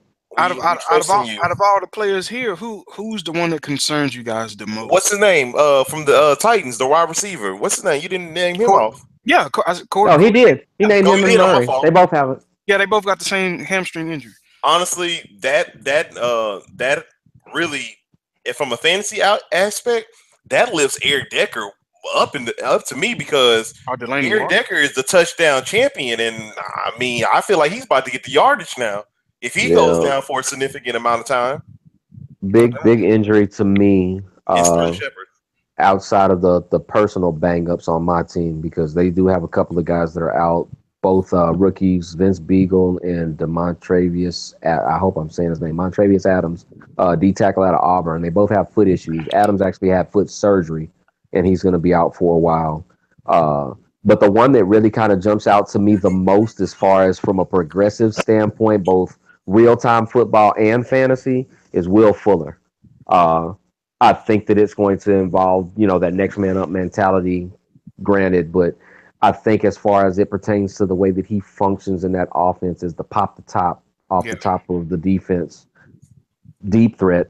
I think it's going to kind of change the way that they work things a little bit. And honestly, I think for me and being selfish, it's going to be a blessing because I would make that be an issue that would force me to go with the guy that knows the offense well and Tom Savage instead of rushing Deshaun Watson out Of there. course, of course. Uh, and I know people are going to kill me and give me flack for that, but No, as not a me. Packers fan with Aaron Rodgers and one of my favorite quarterbacks of all time, Steve McNair, I'm just a bigger believer in Sitting wait. sit and don't get them killed. Let them learn so they can come out and hit you at 100% and not David Carr should 70%. be the number one example down here in Houston. We Yeah, seen I what happens when mean, you throw a rookie out there in the let the fire. guy learn. You finally get another franchise quarterback in your camp. Let the guy learn. You've already gone through and made it plainly known that you don't need a quarterback to win your division. You don't need a quarterback to have winning seasons. You've done that 3 years in a row. Yes, sir. Uh, be a little bit more patient. Let it pay off in the end run. Don't sacrifice that man for the short term game. You drafted him to be there for 10 years, not two. But that's the thing about it is, if you look at, I mean, from reports from what you out of Bill O'Brien's mouth and from a lot of the Houston beat writers, it's just like he's picking up the game. I mean, the playbook faster than they thought, and then the way he's looking in practice, he's really. Steve McNair was able to play better than Cody Carlson when he came in as a rookie. It still didn't mean that they had to put his ass out there. But that's the thing about it is, it's like you have evidence of people sitting the rookies and success, and you've seen also the other spectrum of rookies playing and still having success. So you never know which one's right, which one's wrong, because we seen most what definitely. Mariota from Derek Carr down the line, and you want to Cam Newton, you just keep going down the line. But I just like if you just play the person that is playing the best in the quarterback competition. And from what I've heard, and from a lot of the Houston Chronicle beat reporters that be on XM radio and stuff like that, Deshaun Watson is outplaying Savage up right now. And if that's the case, then it's a judgment call. It's a judgment call. It's up to the coaching staff and doing what they feel is in the best interest of the team and the player. What you got to think about is Deshaun Watson has took 0 first team reps. He hasn't even thrown an official pass to Deshaun. That's okay, but that's even more impressive that he's at the backups. And this is what everybody's saying, because I've been hearing those same reports, but they also on Texans radio, they kind of correct everything. What Bill O'Brien has been saying as far as a rookie is concerned, this is the best rookie he's been around, but he's also been around rookie Tom Savage, rookie Ryan Mallett, so the bar hasn't been set too high, you know. That's true, but they even had one of the analysts, I forgot what's his name. I can't remember his name right now. Forgive me, but he was talking about Deshaun Watson, and he says a lot of those people have those notions of letting the guy sit and letting him marinate a little bit, you know, like Tom Brady did and all these other quarterbacks, the Aaron Rodgers and stuff of this nature. But he's been in these big situations at the college level with the Clemson and Alabama games and things like this. He's seen the big stages. So, but so did Tim Tebow. So did Chris Winkie. Because he started off camp in third string. Now he's moved up to the second string, and there's no second or third team defense that's going to compare to what he faced in Alabama. I mean, I agree with that, but then you got people on the other spectrum to say that. I mean, even though Alabama's defense of the last couple of years wasn't as elite as it used to be, and people say that Alabama is football, NFL ready type of program, and this is just a different game. Like I said, I get what you're saying. I love the fan, and I get what you're saying too. I love Deshaun Watson, but it's not even not even Bill O'Brien, he has to start Tom Savage. But this is the thing about it. But this is the thing about it. This is not even from a fan standpoint, because lo and behold, I'm not always the biggest Texans fan. Yes, I'm rooting for the Texans because I am a homer, but I'm not the biggest Texans fan. This is just coming from a standpoint of entertainment. A lot of you kind of throw them to the wolves. I mean, I've seen these quarterbacks of late, the rookie quarterbacks, really flourish. You can do that, but let's be honest. At some point, he's gonna get hurt. He's gonna hand that job over to him. But you don't know what you have in Tom Savage. See, this is what we're talking about. Well, let me ask this. We're speaking in hypotheticals. We think that he's going. We were trying to protect him, like, oh, he might get hurt, or oh, he may get hurt. We're speaking in what ifs, but we don't know that because he only finished one game in his career. This is the thing is we can sit Deshaun Watson for a year. He come back next year, he get hurt, and then you be like, God damn, I really set on him a year, thought that he was gonna come out, but it's like, why not throw him out there? I mean, to a certain standpoint, we've seen Tom Savage. We haven't even seen the first preseason. Bro, at one point, Deshaun Watson is going to have to get first team reps before he actually gets thrown into the fire. Like I said, I'm with you 100%, Marcus. But this is what I'm trying to get you to understand. Please just listen to me for a minute. Listen to me. Bill O'Brien has a game plan in order. Tom Savage has to at least get an opportunity to see what he can do because he's in a contract year. You can't throw Deshaun Watson out there. If something go wrong, try to go back to Tom Savage, who has the same amount of touchdowns as Deshaun Watson. They're level right now. They're pretty much the same player from a statistical standpoint. Tom Savage only finished one game. He's gonna throw him out there, give him all the opportunities he can, because he never gave him opportunities over the last 3 years. So he has to do right by Tom Savage. I don't necessarily agree with it, but as a coach who's technically on the hot seat, nobody really want to talk about it. You have to play this thing by the book. But I'm gonna also put it out there. We seen Tom Savage. I've seen Tom Savage You in necessarily moments. haven't. But that's not. But we've seen him enough. I've seen enough game tape that knows that there really isn't no game tape though. Man, Mark. I seen that bingo game up live. That's one game. And that's the only game he started and finished in his career. And that technically was the one we went to. Man, so we both seen his only game in his career. But Okay, we don't have any film on Tom Savage though. Honestly, I can't go to bat with Tom Savage. I didn't seen this man in practice for the few years that he's been here. I've seen him in practice. I've seen him in game time. I've seen him in the practice. Honestly, bro, the only thing we really seen out of Tom Savage is the fact that he can end the year on the injury report. Outside of that, is really nothing that we know about Tom Savage, which is why Bill O'Brien has to see what he's made of. If he can go to Deshaun Jackson in game 4, bam, done with it. Tom, you had 4 games to prove yourself. Now I'm about to move it over to the guy that's going to be the future. And I wouldn't have no problem with that. But I at least personally want to see what Tom Savage is made of, just like Bill O'Brien. But the fans do want to see Deshaun Watson from a ticket selling standpoint, and I don't think that'll be fair for Savage. That's just my take. And let's be honest about it from this standpoint too. Nobody here is going to be foolish enough to think that we're not going to see Deshaun Watson get on the field. Yeah, at some point. We know that. It's going to happen. Now, the thing about it for me is the thing about it for me is I don't expect him to be a day one starter. I can fully see if they come out of the gate 2-2 that he'll be a week 5 starter. Yep. So I say 4 games. But the other thing about it for me is this, and here's where I'm kind of selfish as a Deshaun Watson fan. What's the line look like? The line is very suspect. Your best lineman is not even there at training camp. You got a holdout on your offensive line, right? Yeah. You still have suspect positional play. Yeah, you have suspect positional play and stuff like that. So one of the biggest variables you have is one of the things that's going to be at the biggest detriment to the guy that you just drafted to run your franchise for the next decade. Mm-hmm. So from that standpoint, it makes me hesitant. It's not a question of denying his talent or not rushing him, although I will say that if we actually sat down and looked at it, I'd be more than willing to say that historically, the sit and let them learn method has produced more successful NFL quarterbacks than the throw him to the wolves strategy. And they don't have to have that luxury anymore because NFL salary caps for rookies has kind of taken away that necessity of, let's get them out there because we're spending so much money on them. That no longer applies. It's not the Sam Bradford rule anymore. You kind of want to get them hurt so they take a less contract.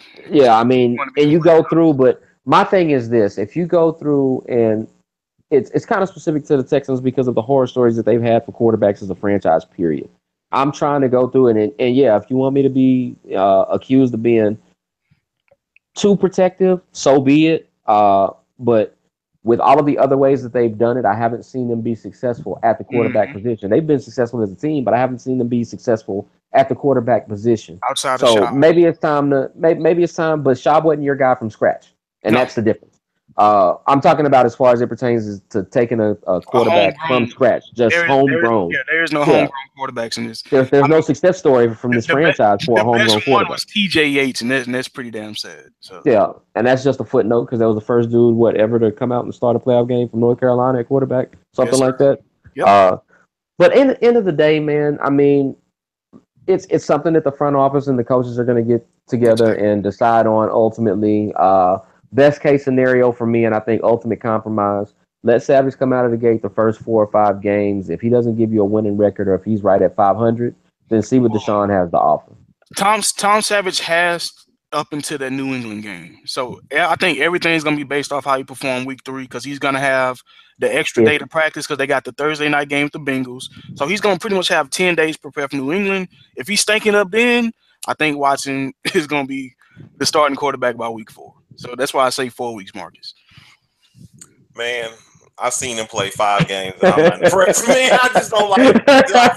He does nothing. You can hear the hate in his voice. You can hear the salt coming out of his. I'm not even hating on Tom Savage. Because everything off the preseason, because we barely seen him in the regular season. I mean, I've seen him. Okay, I've seen him in preseason. I've seen him in 5 games in regular game time.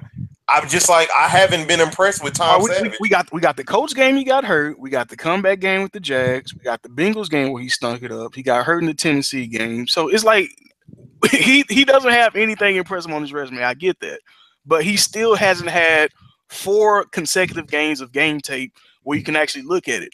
All those starts I just told you been sprinkled out over 3 seasons, and in 2 of the games he got hurt. So like I get what you're saying. I get that you're impatient, that you want to see Deshaun Watson out there. It'll be more electrifying if Watson got thrown out there day one. But from a coaching standpoint, you gotta keep your job. Put Deshaun Watson out there on week 6. Yeah, week 4 through 6, they'll be the perfect. No, put Deshaun Watson out there week 6. So, week 6 they start off with Cleveland. This is what makes me laugh, and I'm gonna be quick about this. So you just talk about Deshaun Watson with the 5 games that he played or whatnot, and he got hurt on a few games, and nothing's. What you talking about, Savage? You talking about Savage or Watson? Savage. I mean, okay. So we talk about that. So basically, he's just a rookie, just like Deshaun Watson. That's what who has thrown it.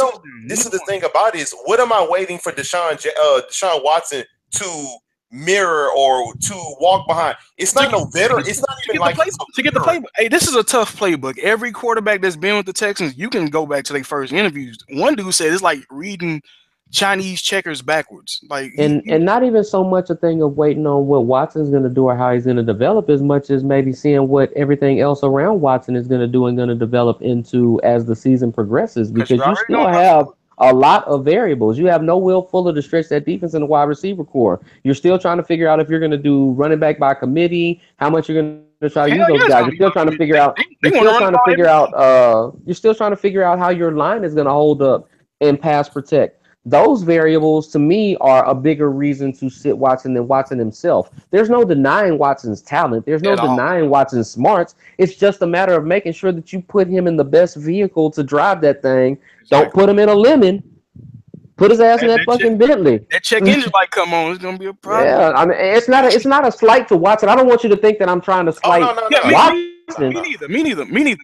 It's like Watson, it's just me being a little leery of the parts that are working around Watson, and if they're ready to roll in a manner to maximize what he brings to the field. Okay, I can agree. Because they best friend is gonna be that running game. Like we gonna talk about it. We're gonna talk about it more next week when we break down the AFC South. But that running game is gonna be everything to both those quarterbacks. And last thing for me, real quick. Anything like for me being protective, if I want to start him, I'm starting his ass week 6. You got Cleveland, then you got a bye week to rest, then you go at Seattle, Indianapolis, and at LA Rams. That's a 4-game stretch that he can go 3-1 on. I'm just saying. To that Cleveland game, so I'm just saying. Let's go. Man, but this next segment is going to be brought to you guys by DraftingSleepers.com. You guys can go to DraftingSleepers.com. We are the official podcast of Drafting Sleepers. I answer any and all questions on there. So if you got any fantasy-related questions, please go to DraftingSleepers.com. Again, DraftingSleepers.com. Today we're going to be discussing the AFC East, man. Yes, sir. The one-sided AFCs. Oh my goodness. What kind of records y'all got going for these guys? Let's start with the Patriots. Well, I had to adjust my records today after Ryan decided to scramble out of bounds. So yeah, man. When he got hurt, I was just like, dang, that was that season. Like it literally subtracted 3 wins off of my initial record for the Dolphins. Like literally. I want to see how bad his injury is first. Yeah, it's hard to even like let's say that he's healthy, because he's not healthy. I mean, if exactly. He already had the damage from last year on his knee. Yeah, so his backup, that's 8 months. His backup last year, what's his name? I don't trust Matt Moore. I don't trust Matt Moore over a whole season. He wasn't for a whole season, no, but as a placeholder, he wasn't terrible. But my thing is this: if Tannehill's knee is out of there, he's out at least half the season. That's minimum. Insert Kaepernick and. I mean, well, that's a whole different ball of wax, and we can't assume that at this point. Right, so that's why. Yeah, that's why 3 wins magically disappeared off their schedule for me. So what you got the Patriots going, bro? I'm gonna let Marcus go first. Unfortunately, I put them at 13-3. Who's your 3? And to be quite honest, and it's a show of respect to the machine that is the Patriots. I literally had to dig deep and split hairs on this one, but I actually have them losing at Oakland. Well, the neutral field game in Mexico City. Hmm. Uh, I have them losing the Monday night game at Miami, and then I have them losing at Pittsburgh. That's it. Oh, okay. Well, I still got the little sleeper defeat they gonna have. I got them at 14-2, but I got them losing at Tampa, and I got Atlanta getting some revenge. I got Atlanta getting revenge week 7. Those gonna be And the two losses for me.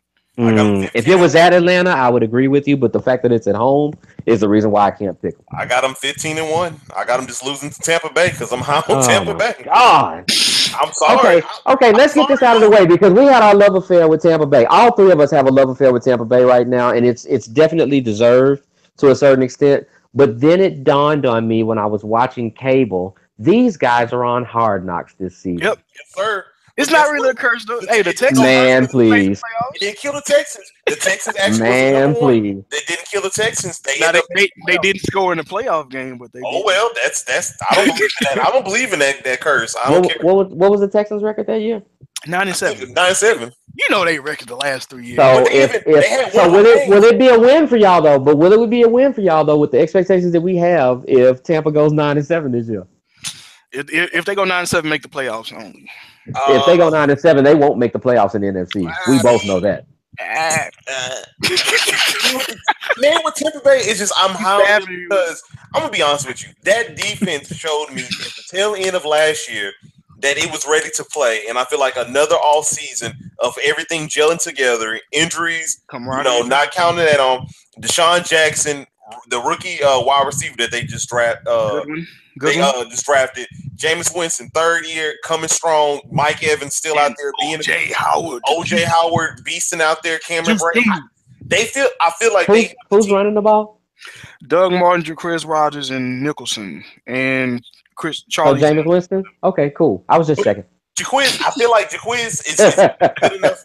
I feel like He Jaquiz is. Jaquiz is solid. Jaquiz is solid. He gonna I he just gonna don't get know if he's a strong 3 weeks. he gets But slept after on. He that, gets slept on. but I just don't think that he'll hold up over a 16-week See, season I being the don't workhorse. either, but That's I the feel thing. like they'll work things out with Doug Martin, or and I feel like Doug Martin with that type of offense that they have with the wide receiver core and stuff like that. I feel like that will open things Oh, up it's lit. for Yeah, him. it'll spread it out for the muscle hamster, So no doubt. No doubt.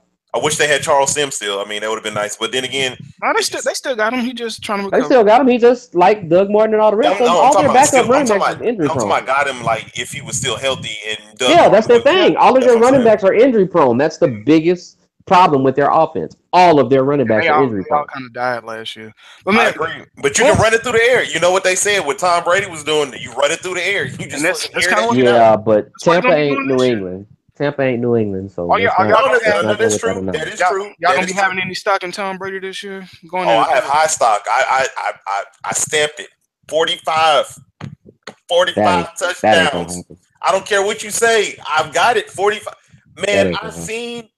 I seen the practice squad. I seen the practice. I seen what the reports are. I seen what Belichick been talking about with his team. I seen that they're not with the bullshit this year.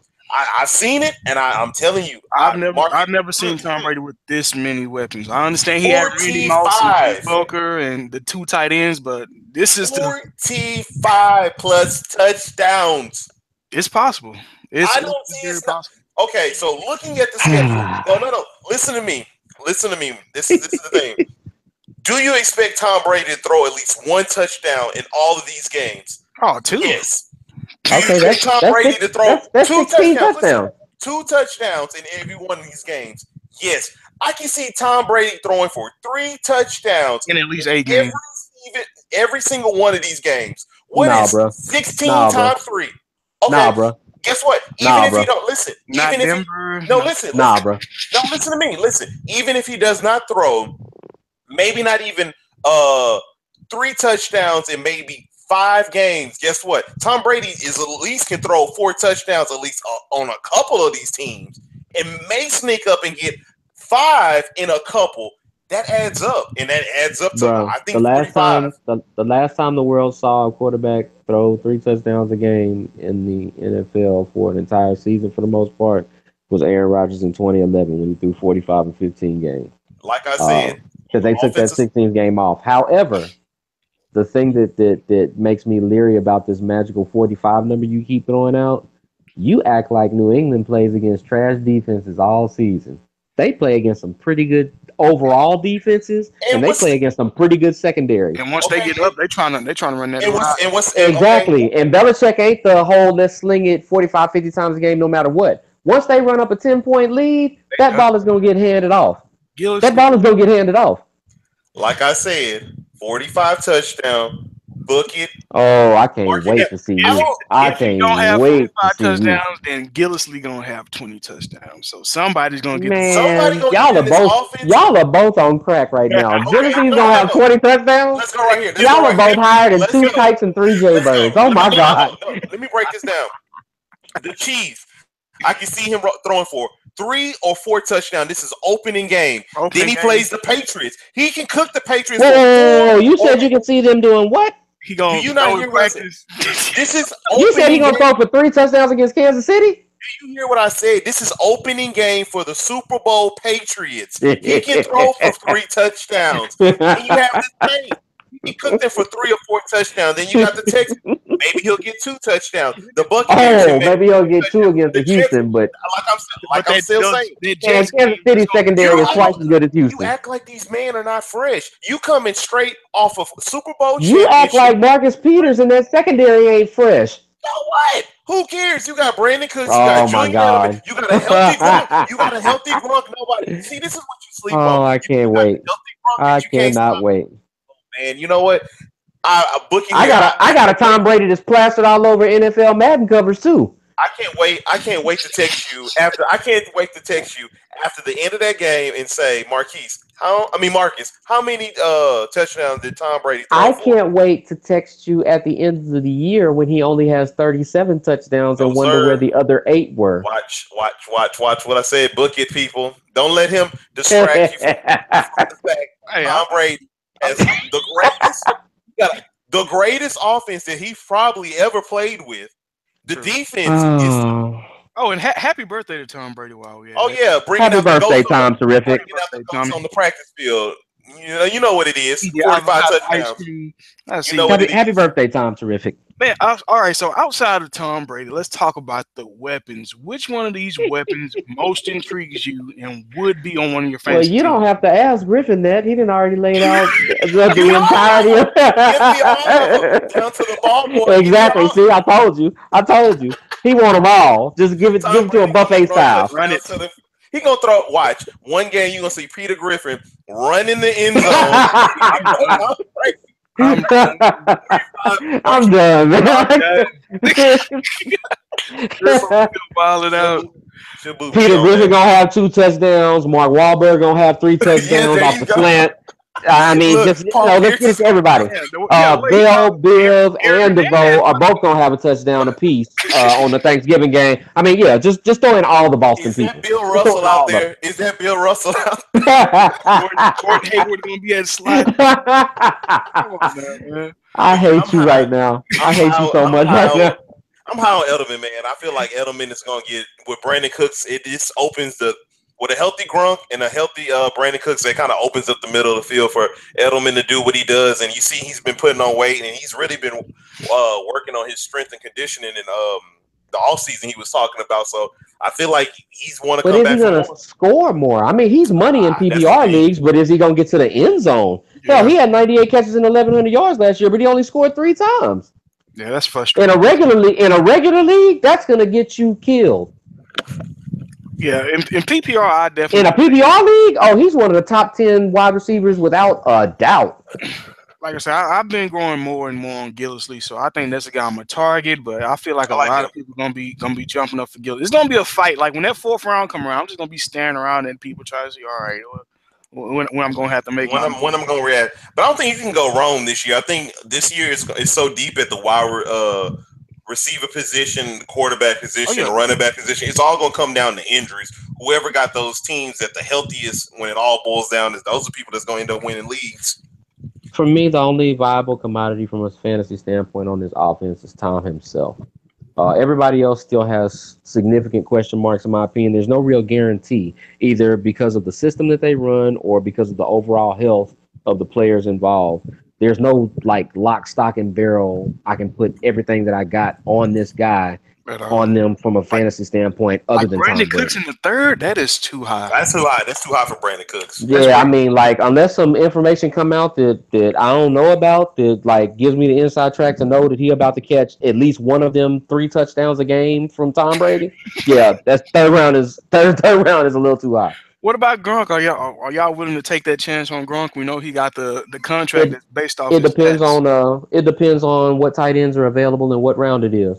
If somebody like a Kelsey is still available, now I'll take Kelsey before I take Gronk. To be honest, uh, it just Depending on depends on the situation. It depends on how high or how low people are buying on tight ends in the league that I'm drafting in.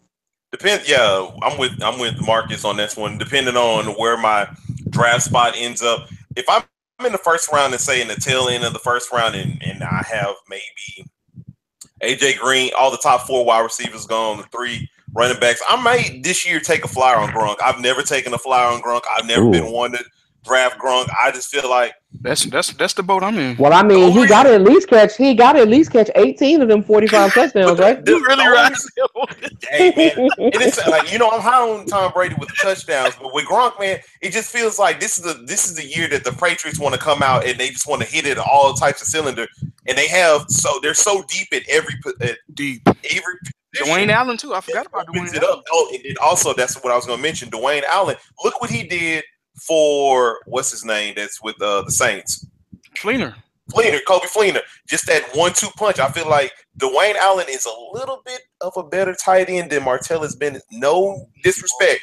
No Ah, disrespect. here we No, go. no, no, no. There's Here really no. we go. Honestly, I've seen Dwayne Allen enough time when You he are was young. absolutely right. Dwayne Allen is a better number Oh, two okay. tight end than Martellus Bennett because Martellus is a one, and he'll show No, no, you no, no, that no. this There's year, no slight. and No, that's no, fine. And that's no. fine. It's all right, Griffin. I see how this is going today. I see how it's going. It's fine. It's It's no fine. slight. It's just no slight. It's Because just no slight. Allen is gonna have at least 9 of those 45 touchdowns, Demarcus. Exactly. Hey, You I know believe that. it. He's gonna You get Ben- 8 or know that. 9. Bennett led the team with 7, and he was second on the team in yards with 700. So And it's Marcus Griffin disgusts me right now. Hate I to can't tell I you this. can't believe you're gonna say Biased, slanderous. Man, Allen. I'm what? Like, are we not Just sleeping on because the they fact wear the that same Bennett? colors Are don't we? mean you gotta Did love you the Patriots. This is look the what you just Texans. read? Look what you just read. The stats that you read for Bennett was Gronk not hurt last year.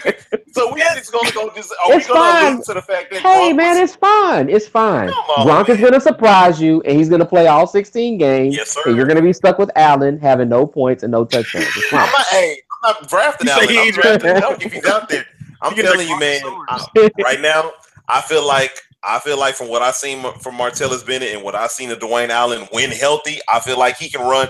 He can run a little bit quicker, and I feel like he has more reliable hands than my boy Martellus Bennett. And I don't know.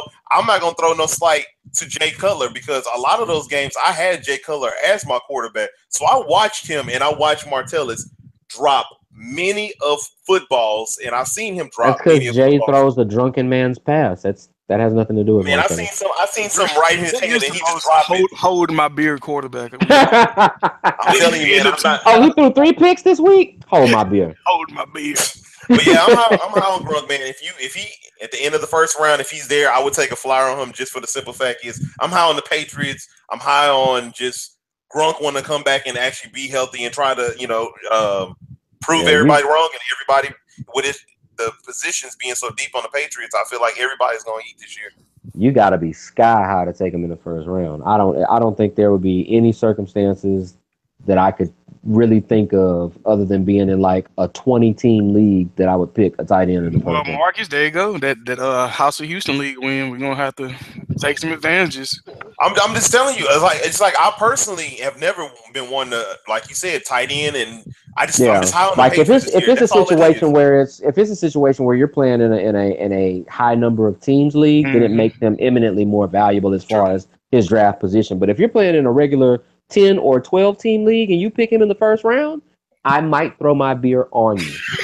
Hey, so let me. Oh, also let me. This is another thing that I wanted to talk about with Gronk this year and with the Patriots this year. There's a lot of teams like this, going into this year. It's a make or break fantasy season for me. when it comes to three teams: the Giants, the Patriots, and the Bucks. I'm high on all three of those teams. They can easily not be as amazing as I think they are, but just But forethought. that's the funny thing about it though is we split hairs, fellas, and we're having fun with it. But literally, when it comes to, especially from fantasy standpoints, you can literally say that about every single team in the NFL. True. It just That's depends true. on the way the ball bounces. It depends on injuries. It depends Nobody really on seen Falcons being the Falcons offense like they were. exactly. And you go through, and the other part that we have to kind of accommodate for when it comes to a lot of teams, Patriots are not discounted from this, is we still don't know what the impact of rookies are going to be. We still don't know what the impact of, the schedule is going to be, because you never know. The team that sucked last year could be lights out this year. You know what I'm saying? So it's a lot of things that come into it. And yeah, I'm having fun with it. But I mean, if you look at it with common sense, Brady's going to have a big year. I don't think 45 touchdowns big, but I can easily see him getting between 35 and 38 touchdowns, throwing for almost $5,000, if not a little bit over $5,000. The only reason why I think that he doesn't throw as many touchdowns is I think that they have a really deceptively good running back by committee stable that is going to be situational as hell, because they have pass catchers, they have the jet sweep guys, they have the kill you on the inside guys, they have they have so much versatility, and it's not one player. They have those jack of all trades, master of nones kind of stable in the backfield, but all of them can get the job done depending on the situation that they're in. And I think that's what makes that offense eminently more dangerous than people want to give it credit for. The wide receivers are going to do what they do. It's just a staple and a trademark to what it is that they do. I think another thing that hinders them, like DeMarcus has said, is the fact that we all know that Belichick, if he knows that he's the superior team and he has a 2-score lead, they're not going to keep throwing the ball. And I think that's going to be something that's going to take away from it. Ran with the lead 600 plays with. But and then also I wanted to say to piggyback off of Marcus. I was with these three teams going into this year. I did a lot of, I'm not saying research, but I did a lot of looking into things and really just you did a lot of research. Don't sugarcoat it. Okay. You did a lot of research. So with the division that the Buccaneers in, there's always been a carousel of one team really having explosive years, then tailing off, then another explosive year. So you had the Saints, then they fell off a little bit. Then you had the Panthers 2 years ago, then Atlanta. Mm-hmm. I feel like it's time for the Bucs to do that because they have all the weapons in place, and their defense came on last year. Same with the Giants. I feel like Brandon Marshall added a whole nother dynamic that everybody sleeps on. People talk like Brandon Marshall, it's like bring out your dead, but I'm just like, Ryan Fitzpatrick really broke Brandon Marshall. Brandon Marshall tried the best that he could, but the whole Jets quarterback situation last year was just horrible. And on top of that, giving Brandon Marshall another top receiver as Odell Beckham, to say a la maybe top 3, that's going to open things up for Eli. And if Brandon Marshall can make Ryan Fitzpatrick have a career year, I feel like Eli is, he can make Eli look just as well. And then also the Giants defense, people slept on the defense last year. I feel like it's going to come back even healthier and stronger. And then with the Patriots, there were so many games last year where they fell at the 1-yard line for whatever fucking reason. And I don't think Tom Brady's, I feel like he's turning 40. He's wanting to make a statement once again that I can be. This is a statement. I can play. This is the shocking thing that he made a statement last year with, you want to hold me down, but I'm Tom Brady. This year he has a statement that I'm 40 and I can still play at an elite level at this age. And I feel like Bill Belichick might just take the hands off and say, hey, Tom Brady, go do what you're going to do. This is me personally. I could be totally fucking wrong, but honestly, he has the weapons in place. And I feel like the Patriots made the moves because they said, you know what?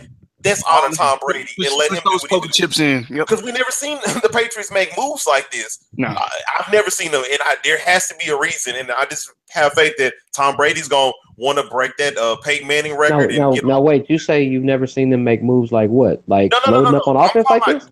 Adding this much, man. I've never seen the Patriots grab so big names. What did they look like in 2011? See that's completely different, man. They got like a couple pieces. They got a couple big names this They year. When you got talk about adding in Brandon Cooks, then you bringing back a So are Chris y'all Olave, talking about bringing the back a names or are second you year. talking about the talent? that's what I Because said. from a Big. I said Just the productivity, Brandon. overall I said talent, because Big name. that's but I'm more. just saying from a productivity standpoint, I'll still put the talent level of the 2011 offense over this one. See, that's what I'm We haven't saying. seen it. We haven't But that's seen what it. I'm saying. We haven't seen this We offense haven't yet. And seen on it. top of this, I think Belichick really said in the room was like, man, I seen what Gillison does. If I can really grab that But don't and get me wrong. A lot of people underrate what Aaron Hernandez was doing at the tight end position, exactly, tight end I mean, slash this Hmm. is running true. back This is position. true. But Talking then about Hmm. again, Randy I Moss, said, I'm Wes pretty sure. Welker. So yes, that was a great offense. But this I is think they're like 10 deep on offense right now. And then on top of that, you have Julian Edelman, who is is better than what's his name, Wes Welker that used to Yeah, be there. he's a You lot got tougher Brandon than Cooks Welker. that has the type of speed that can open things up for Gronk and Dwayne Allen. And I feel They, like they people can do use slip Malcolm on Mitchell, like you they said, they Chris slip Hogan. on Okay, Michael well, Mitchell, let me Chris ask you Hogan. guys this. Let me ask you guys this, and I understand everything that you're saying with the wealth of talent that they have on offense and the additions and stuff like that. But let me ask from I guess from this standpoint, and that's what has me being devil's advocate about this. Uh, but what happens if you put a Ferrari engine in a VW? It ain't always gonna work out like that. It ain't always gonna And work and the out how thing you about expect the it to. reason why I say it like this, and I kind of temper it, is the fact that one of the biggest hallmarks about the Patriots is they pretty much stay the road for the course. If it ain't broke, don't try to fix it. Don't try to reinvent the wheel. All those other cliches, yada yada yada.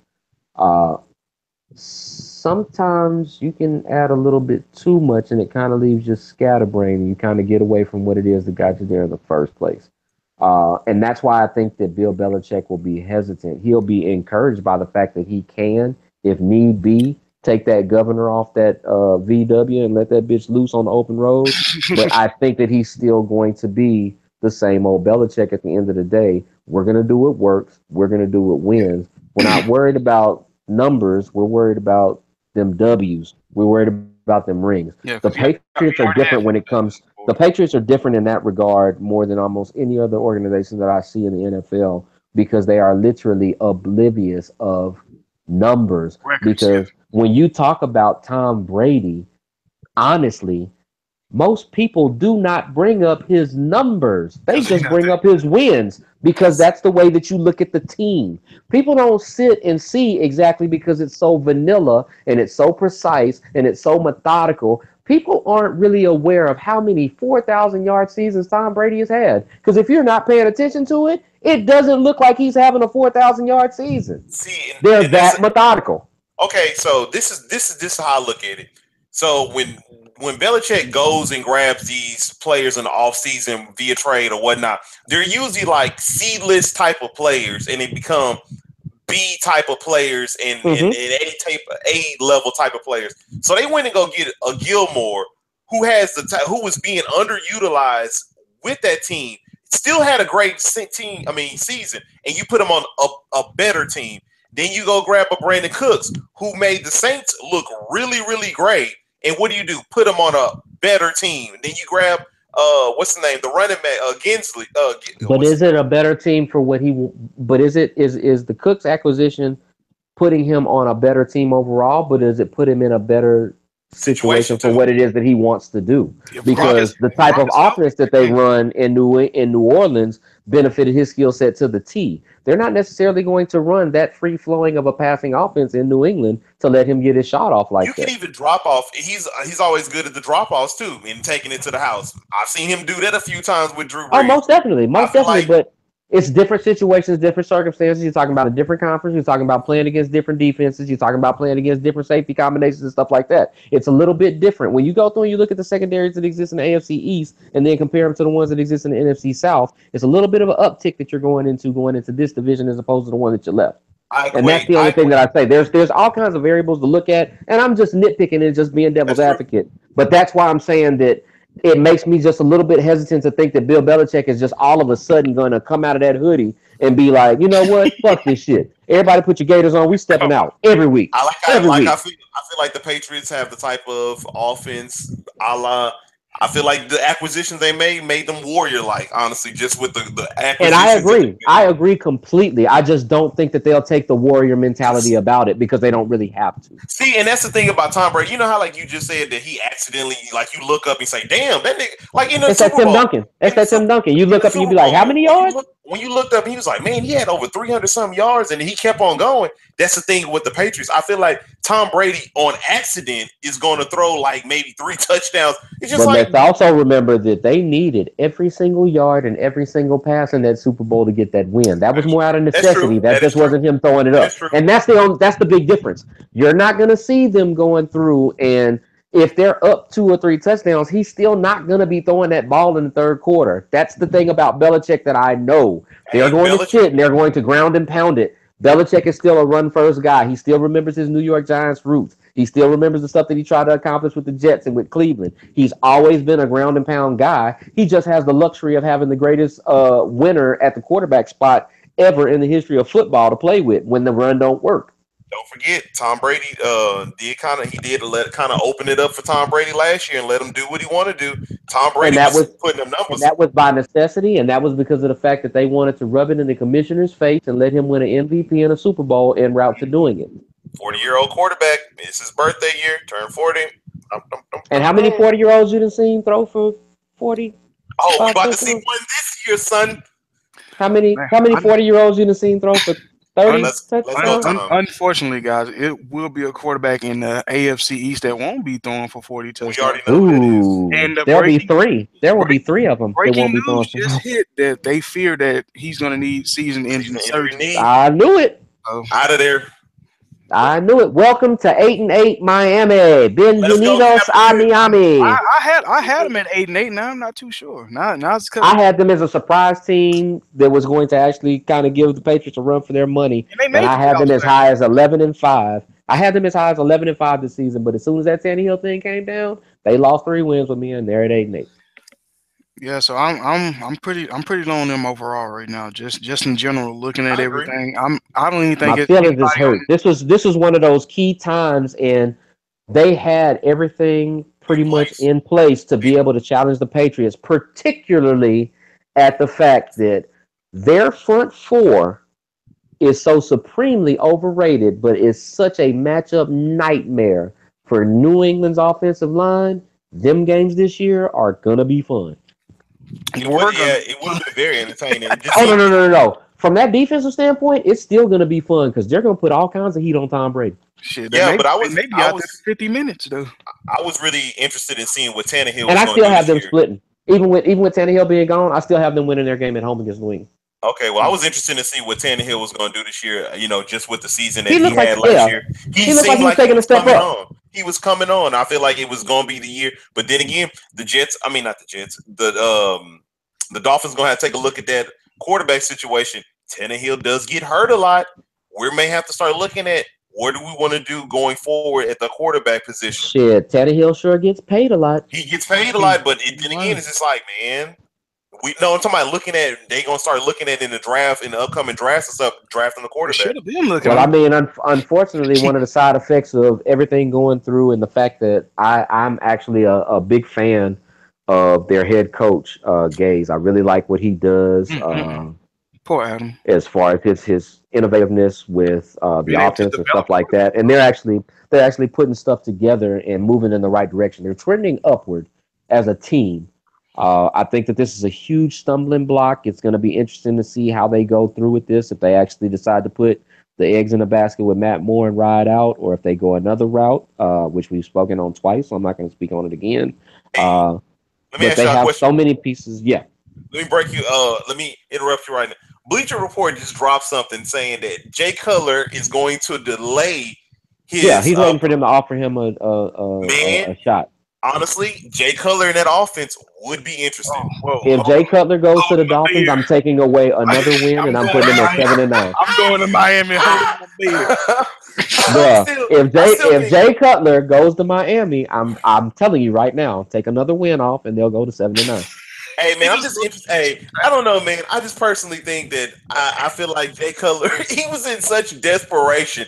Just think Jay about Cutler's this. attitude and the fact that Jay Cutler doesn't really have those quarterback intangibles as a leader that you want, as demonstrated throughout his career in Denver and Chicago, Riding will about not them sit damn well with that Hey, head coach, let and me. it damn sure won't sit well with them defensive players. But listen. Because if you thinking Ndamukong Suh is gonna put up with the temperatures that Oh motherfucker did in no. Chicago, you're crazy. But listen to this. This is what I'm playing devil's advocate, like we like to play on Go here. on and get it, baby, get it. So with Jay Cutler, you have to put him in a situation of you are a guy who had it all. You had the weapons in place, you had the system in place, you had the talents in place, but you didn't take it seriously enough, and it was snatched away from you. So And you were in fucked off a Super limbo, Bowl. and you Mm-hmm. were in limbo. You were in that downward place because nobody wanted you. Nobody wanted you. Mm-hmm. We've all been in that situation where we've been like we took advantage of the situation that we're in. We lost that situation, and then when it snatched away from us, we started to develop common sense and said, you know what, give me another chance, and then I'll prove you wrong.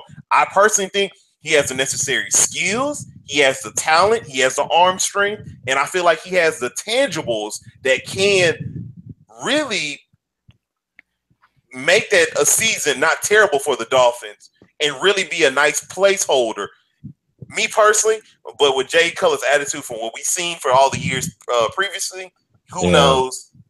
I'm just I don't playing know where devil's his mind advocate. is at. I mean, he Yeah, could be trying to just get that last little paycheck out of the way, or He something could like be. that. and I just don't. it's I all just about don't trust him. all about the health of the offensive line. Also, I mean, this when Yeah, healthy, this is a top five offensive line. I mean, say what you want, but when Jay Ajayi had all five of his guys in bruh, there, that dude was bruh. unstoppable. They was But moving the crowd, homie, like an hey, Airbnb and Rakim song for hey, real. you ain't lying. But are y'all would y'all take any stock on Jay Ajayi with this news right now? No. Yeah, Right now, he's the last pick in the first round right now, so he's pretty much like that last running back that a lot he of would people. he would fall to the he would fall to probably the last part of the second round for me, but I'm still high on him. You can still be creative around him. He can still get involved in the passing game, the dink and dunk game, especially with a more inexperienced quarterback in that system. He might turn into more of a safety blanket than you think. It would take away from Kenny Stills and Devontae Parker more to me Mhm. than it would from Jay Ajayi. See, and Uh, I agree with you, and I didn't mean to interrupt you, but no, I you're was good. speaking strictly from the standpoint of him going in the first round. I wasn't going to take him, but like you said, if he falls into the tail end of the second round, seeing what he did with Moore last year, they still were productive. He still popped off for his Exactly. 200-yard games with him, and then Moore is a good enough of a placeholder holder that can get it going for a Jarvis Landry and also a Jay Ajayi that they won't hurt that deep pass, like you said with Kenny Stills. But I'm still high on Jay Ajayi if you get him in the right spot. In first Let round, me no. But if let he me throw falls let me there, throw a couple names out for you. Then go you for it got then. Jay Ajayi or Devontae Freeman, Ooh, Devontae. Devontae Freeman. I like him this year. DeMarco Murray,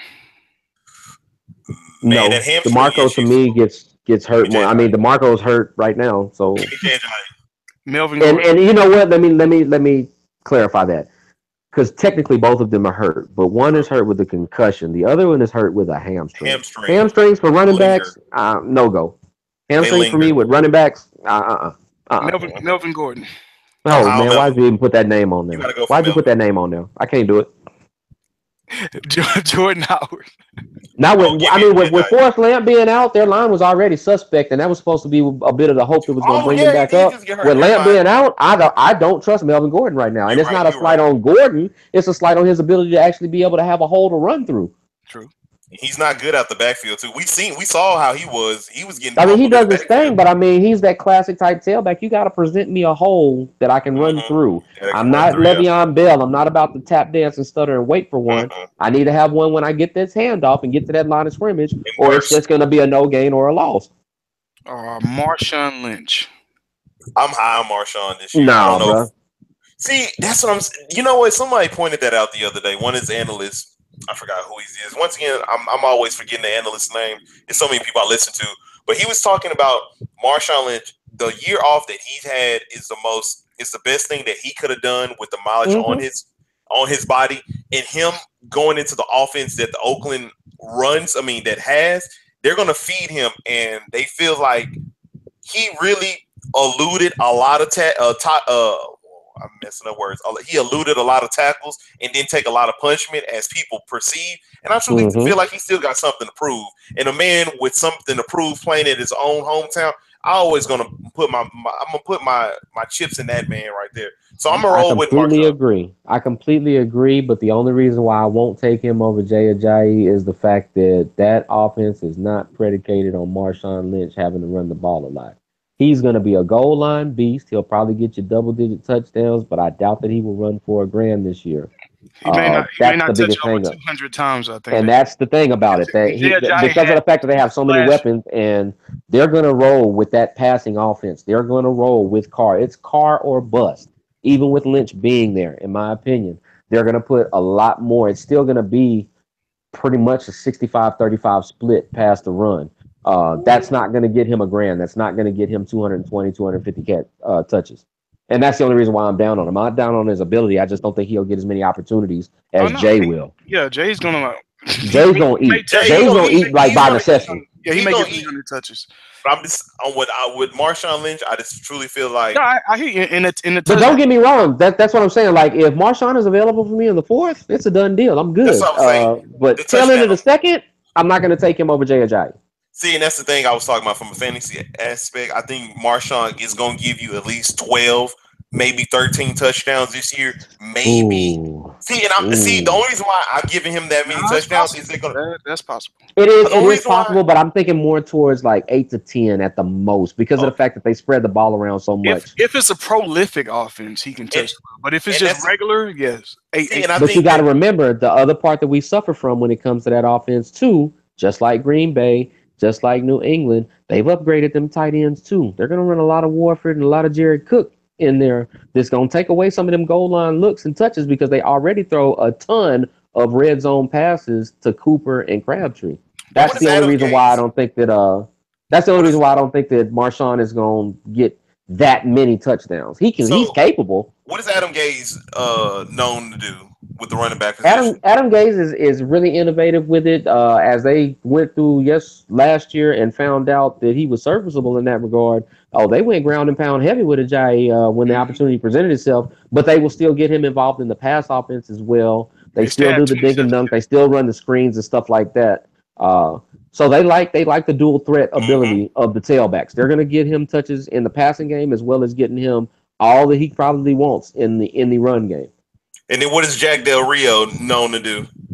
Jack Del Rio and those guys coming out of Green Bay with Reggie McKenzie being the GM coming over from there, they're building that platform more along the lines of the modern day trendy offense that you see. It's going to be Derek Carr. It's going to be them spreading out, doing a lot over the field. They're hedging their bets by going with this double tight end set because they have every intention on playing Walford from Miami and Cook at the same time on there. You already have Crabtree and Cooper, who are both emerging as a duo, being extremely effective on the field at the same time. And they'll run a lot of one back sets. So you'll get a lot of situations that'll be similar to what Lynch experienced in Seattle. It just won't be at the same frequency. They're not going to be as encouraged to go ground and pound. They don't sit and get a lead and then stop throwing. They keep throwing. They're Yeah. one of the teams that keeps throwing when they get a lead. And there you go, folks. He has sold me on Jay Ajayi. I just like Jay because of the simple fact that I think more so, even with Tannehill being out, that they're going to involve him Yeah, it's, so it's not that heavily many in run that options. offense. To me, you're about to see Jay Ajayi do a really, really good Arian Foster impersonation this season, When you and when you that's talk why I'm about so high running on him. backs, I mean after Johnson, Bell, McCoy, and Elliott, it's It Jay ain't that many Ajayi. left. Yeah, it's really not Exactly. that many left that's out there Exactly. that you can really depend on to Because get he like 30 as touches a as game, good but as that's one Freeman of them. is, Coleman is still gonna get his carries. Coleman's gonna get a Yep. lot more carries, and I think the second leading carry guy on Miami had 35. 35 Yeah. is nothing compared to his Who was that 260. big? What was that big kid that they was hyped on from Kansas Oh, State? from Was it last Daniel year, Thomas? was it Thomas? Was was it it? It was Daniel Oh Thomas? yeah, That yeah, big back? yeah, yep. it was And then Thomas and it was that other Kenyon Because Drake Ajayi ran him smooth out of a job, like and Kenyon literally Drake. ran him smooth out of a job. Well, Kenyon Kenyon Drake Drake, too. Remember yeah, how high they were on Kenyon bruh. Drake? You And remember how high they were on all these tailbacks from yeah, Alabama? man, yeah. he really did just did snatch that job. He was in a doghouse and then he got Like his he was opportunity. literally dark horse, and he was like, "Oh, excuse me, fella, excuse me, real player coming through. Exactly. Excuse me." But man, let's move on to Buffalo and the other quarterback that got a birthday today, Tyrod Taylor. T-Mobile in He the not, building. he not gonna Shouts be out to Tyrod Taylor. you're not gonna be too happy with my prediction though, man. Oh, I'm not too high Why? on the Bills. I got them at 4-12, bro. That is blatantly egregious and disrespectful. Stephen A. That Smith is voice. as a 9, as That a is as a 10, 10, as as a 11. 11. I mean, I can't believe that you would have the audacity, the unmitigated Mitigating gall gall. of coming here on this show and blatantly and egregiously disrespect the Buffalo Bills as an organization, a city, and a football club by giving them that 4-12 record. Hallelujah. unless they got But Bruce. I got them at 6-10. Unless they got Bruce Smith covered out the back. I don't want to hear that. Let me tell y'all something. Let me tell y'all something right now. Let me tell y'all something. Andre Reed and James Lofton are not coming through that door. At all. Don Beebe is At not all. about to return kicks At right all. now. Thurman Thomas, his helmet is still at the house. Love you, Thurman. Proud of Willow Ridge. No shade. They lucky I got them winning week 1, but I think it's gonna be it's a rough stretch after. And week you know one. what's funny? I think they're gonna get ran Yeah, by I got them Carolina, losing 4 straight Denver, after week 1. I Atlanta, got them losing Cincinnati, 4 straight. Tampa. Just 4. You Oh, I'm sorry. I got them losing 6. I forgot about the bye week. I got them losing 6 in a row. I got them coming back and beating the Jets. So Yeah, I got them sweeping the Jets, and I actually have them upset New Orleans just because they at the crib, and New Orleans don't play in the I cold. got New Orleans and I got the Colts. And then I got the Chargers. I got the Chargers, the Colts, and then Miami, seeing as if they lost Tannehill because they're playing them at home. I may have to get them another win just because. And that was the only reason why I gave him another win because I got them losing that one. I got them losing at Miami, but I got them winning it at home because of the fact that Tannehill is out. Yeah, man.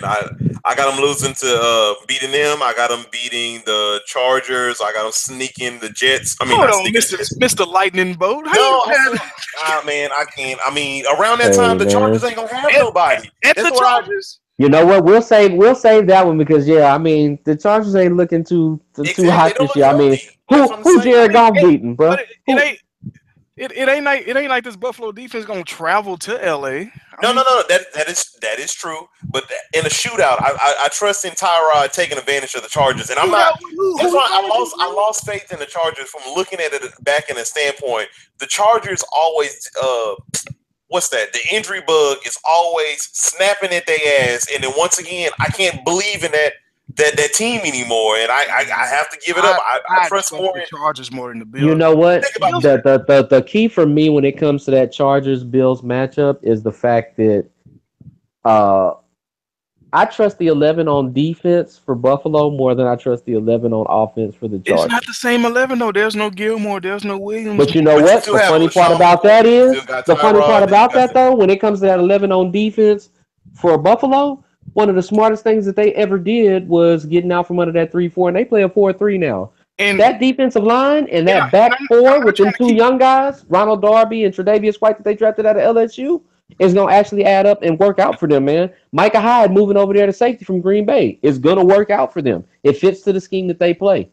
They're going to be pretty good on defense. I'm not trying to keep defending the Chargers, but I do feel they have a defense that can match up. They have a lot of. Come on, Bosa. But I'm gonna give you some. But I'm Bosa ain't chasing down Tyrod.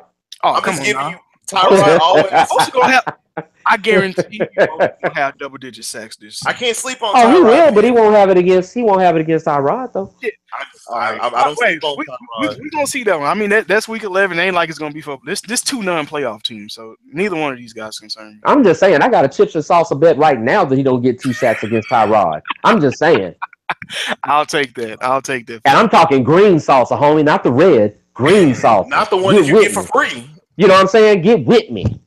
Man, I only got four players written down because it's not a lot on offense. The cupboard is thin. I'm about to go. I like Tyrod in a 2 QB league, maybe in a desperate situation. I like Tyrod as a QB3 in a 2 QB league. Oh wow, yeah.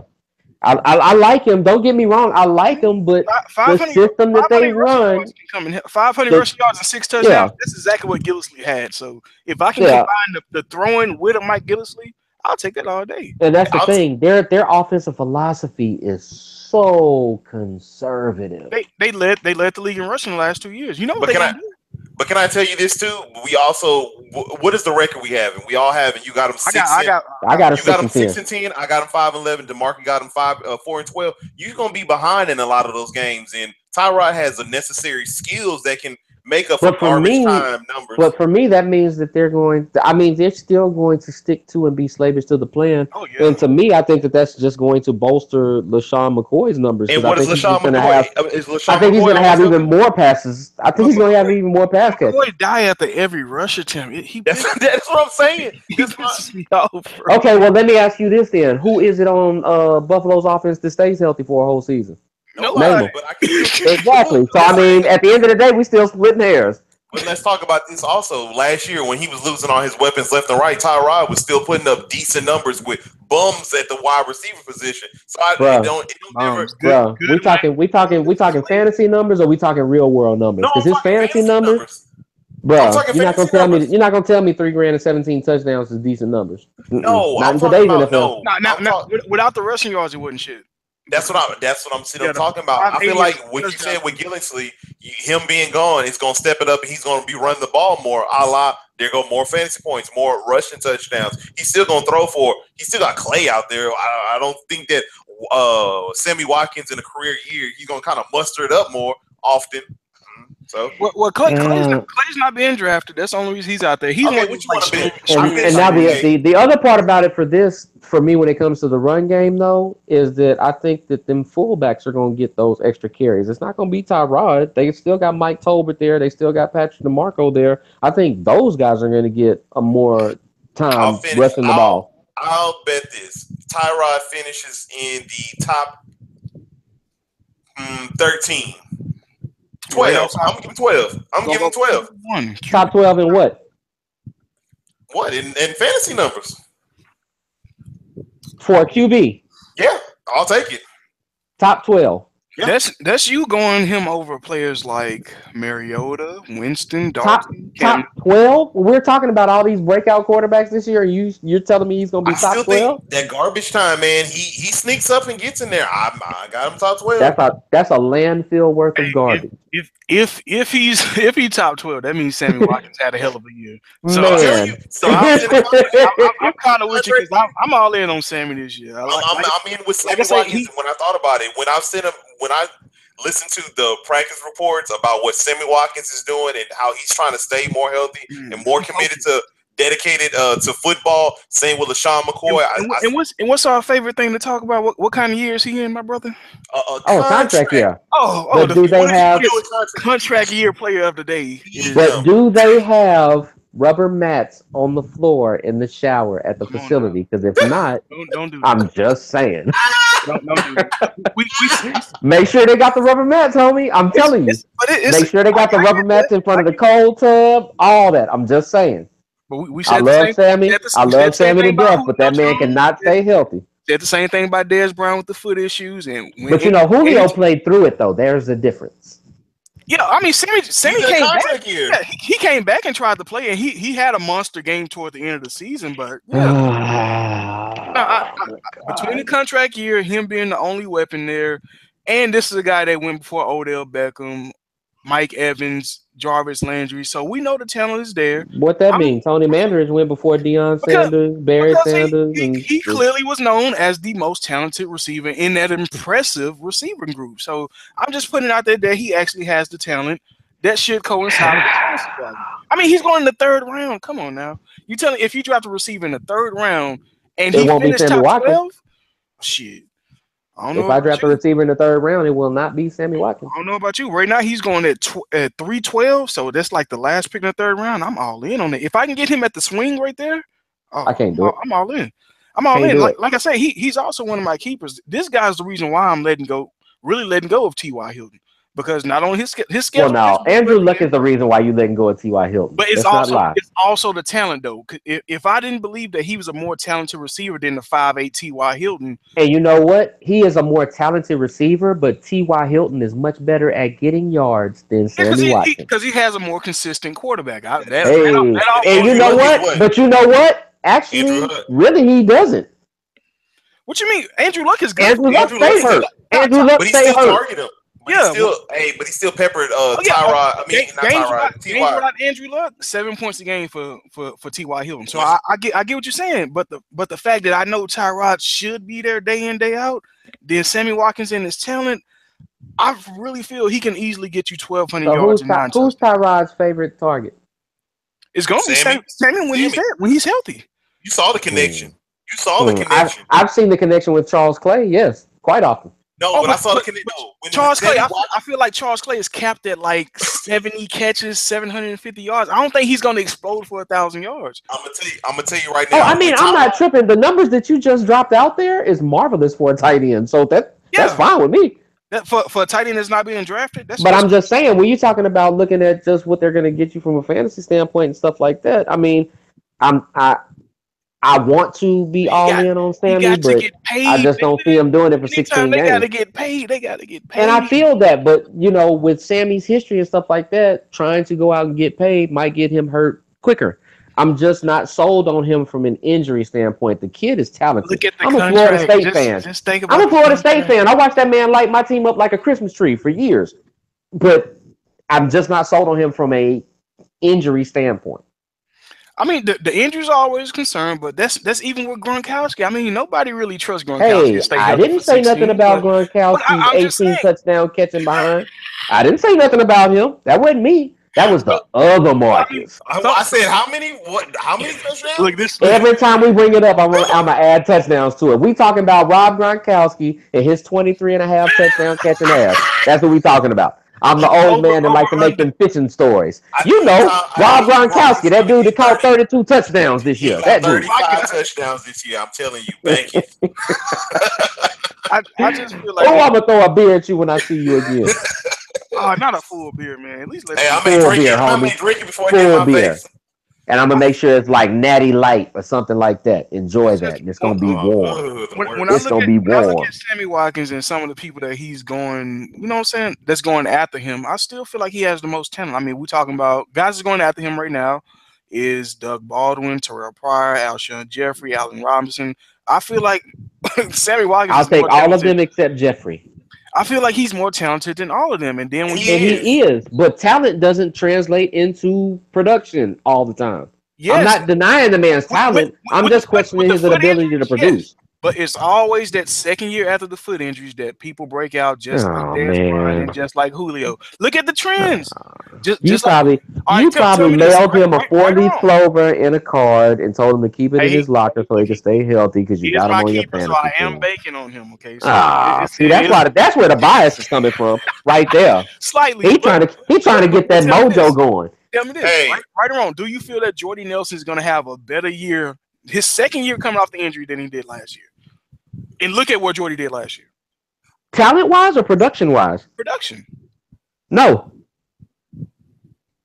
They're spreading the ball more this year. They doubled up on tight ends. Bro, Jordy Nelson is always going to be locked in to lead the league. Jordy Nelson is always going to have explosive plays, and he's always going to generate great fantasy numbers from the wide receiver position. Jordy Nelson, in my opinion, will not be more productive this year than he was last year. He might be about the same, but they have too many more weapons. Right. They have too many different ways to distribute the ball. His production, will he be more explosive than he was last year coming off the Hell yes. And it's going to be the same thing with Sammy Watkins. That's what I'm trying to get Don't ever disrespect Jordy. Don't ever disrespect White Lightning by comparing him to Sammy Watkins first and foremost. Sammy Watkins 24 years old, Jordy Nelson 32. So you know what? And Jordy's got his rings. Jordy's got his all pros. Jordy's got his hardware to go with it. Ringa. Okay, which is more jewelry than Sammy Watkins has ever produced at the college and professional level. He paved the way with all that talent. Hey, let me go ahead. Pave no way for nothing. I also wanted to drop this knowledge earlier when y'all was going over the tangent with Sammy Watkins and Jordy Nelson. Also, with the bet that I made with Tyrod Taylor finishing in top. What did Tyrod finish last year? I just wanted to bring this in. This is how he was a QB1 last year. I have no idea. He finished number 9. He finished number 9 last year, and you can't tell me that you don't think he can finish in the top 12. Who finished behind him? Who were the next 5 quarterbacks behind him? Let's see. We would have had. Let me look. Russell Wilson, not going to pass him up. Derek Carr, maybe. Andy Dalton. Yeah. No. Yeah, bro. Yeah, bro. Andy Dalton's going to pass him. So that's 2 in front of him. Go ahead. So now he's at 11. Keep going. Phillip, not going to pass him up. Tom Brady gonna pass him up. Philip And then Jameis is gonna pass him up. And that's it. intercept. So that's 13. So you just put him at 13. You just put him at 13. But look, okay. And on top of that, I don't Somebody see gonna that. drop. Look, Somebody listen, gonna drop. Though. I'm dropping. Drop Andrew Luck for injury. I'm dropping Andrew Luck. I'm dropping Matthew Stafford. I'm dropping Blake Bortles. Oh, there we go. you're a fool if you drop Matthew Stafford. Oh, I'm dropping Matthew Stafford because I still don't. Matthew Stafford is going to be a top 10 fantasy football QB. Hey, I bet. Okay, let's put it like this. How about we take this bet? I feel like Tyrod's going to finish above Matthew Stafford. Oh my God, I'm taking that all day long and twice on Sundays. What you want to bet? You're a fool for the rushing yard. I don't know. We'll figure out the bet, but I'm just putting this on the board for right now. Chips and salsa. Chips and salsa. Okay, here you go. Green salsa with some queso. Green, homie. Green, and you better put that extra guac on there with that queso. Oh yeah, and I may throw some fucking seasoned meat in there. Easy bet. There we go. Easy bet. I'll take it. Easy bet. You have a freewheeling offense with a man with 15 syllables in his name with Jim Bob Cooter that's trying to throw that hole every single down, every single time against T-Mobile and that remember the Titans wishbone offense. I'm taking that bet every day of the week. Let me tell you something that Jim Bob Cooter don't know about. That there Tyrod Taylor got a damn monster he's going to be throwing. You know what? Let me tell you something about that Watkins kid. Let me tell you something about that Watkins kid. Let me tell you guys sit here, you talk your Sammy this, you talk your Sammy that. But let me ask you one question. Just one. Is he golden? I didn't think so. Let me tell you this. I didn't think so. Tyrod last year had 3,000 yards, like we discussed, 17 touchdowns, only 17 touchdowns. But this is the thing about it. He's going to at least give you 25 touchdowns, and he doesn't. They don't run that kind of offense. That's the problem. But that's the thing. He can sneak and get that because they're going to be behind in games, so they're not going to be running the ball as much. It's simple. Sammy Watkins. What was their record last year? Guess what? 79. What was their record last year? 79. How many touchdowns did they run for last year? They don't have Gillisley. They don't have Gillisley no more. And guess what? Tyrod ran 6 touchdowns. I got exactly. He ran 6. LaShawn ran 13. He's going to take half of Gillisley's, so that'll put him at 17. You got told. I'm telling you, they're going to still run that ball. They're still going to run that ball. They're not throwing that ball in December like that. They're not throwing the ball when it gets cold in Buffalo. It's not going to happen. Tyrod will give you at least 3,000 yards. He's going to give you at least 25 touchdowns. He's not going to have a double-digit interceptions. And on top of that, he can at least run. He ran last year for 690. He can at least run for 800, maybe 900 with this offense, and he may get double-digit touchdowns. I'll bank it, put it on the board. Okay, sir. Well, let me counter you with this then. I'm going to need you to figure out which part that you are lying on, because if Tyrod Taylor, hear me out. If Tyrod Taylor throws for 3,000 yards and 25 touchdowns, and he runs for double-digit touchdowns, there's no way in hell that Buffalo is finishing with a losing record. So you're either lying about their record or you're lying about the fantasy production. I'm just saying. No, he can put up those numbers because guess what? Bro, if he puts up those numbers, they're winning about 8 games. If he puts up that numbers, they're winning like 8 games. And all those look at the schedule. Monster games. Look at the schedule. The other people still gonna be outscoring them. Like you act like they're not playing those teams that he can't put up points on. They're still gonna put up points on Buffalo. Like Carolina. Okay, so you whoa! Answer me this: Carolina. They still can put on points on them. Denver. They can still put up points on them. Atlanta. Yes. Cincinnati. Yes. Tampa. Yes. Oakland. Yes. Kansas City. Where'd you see Kansas?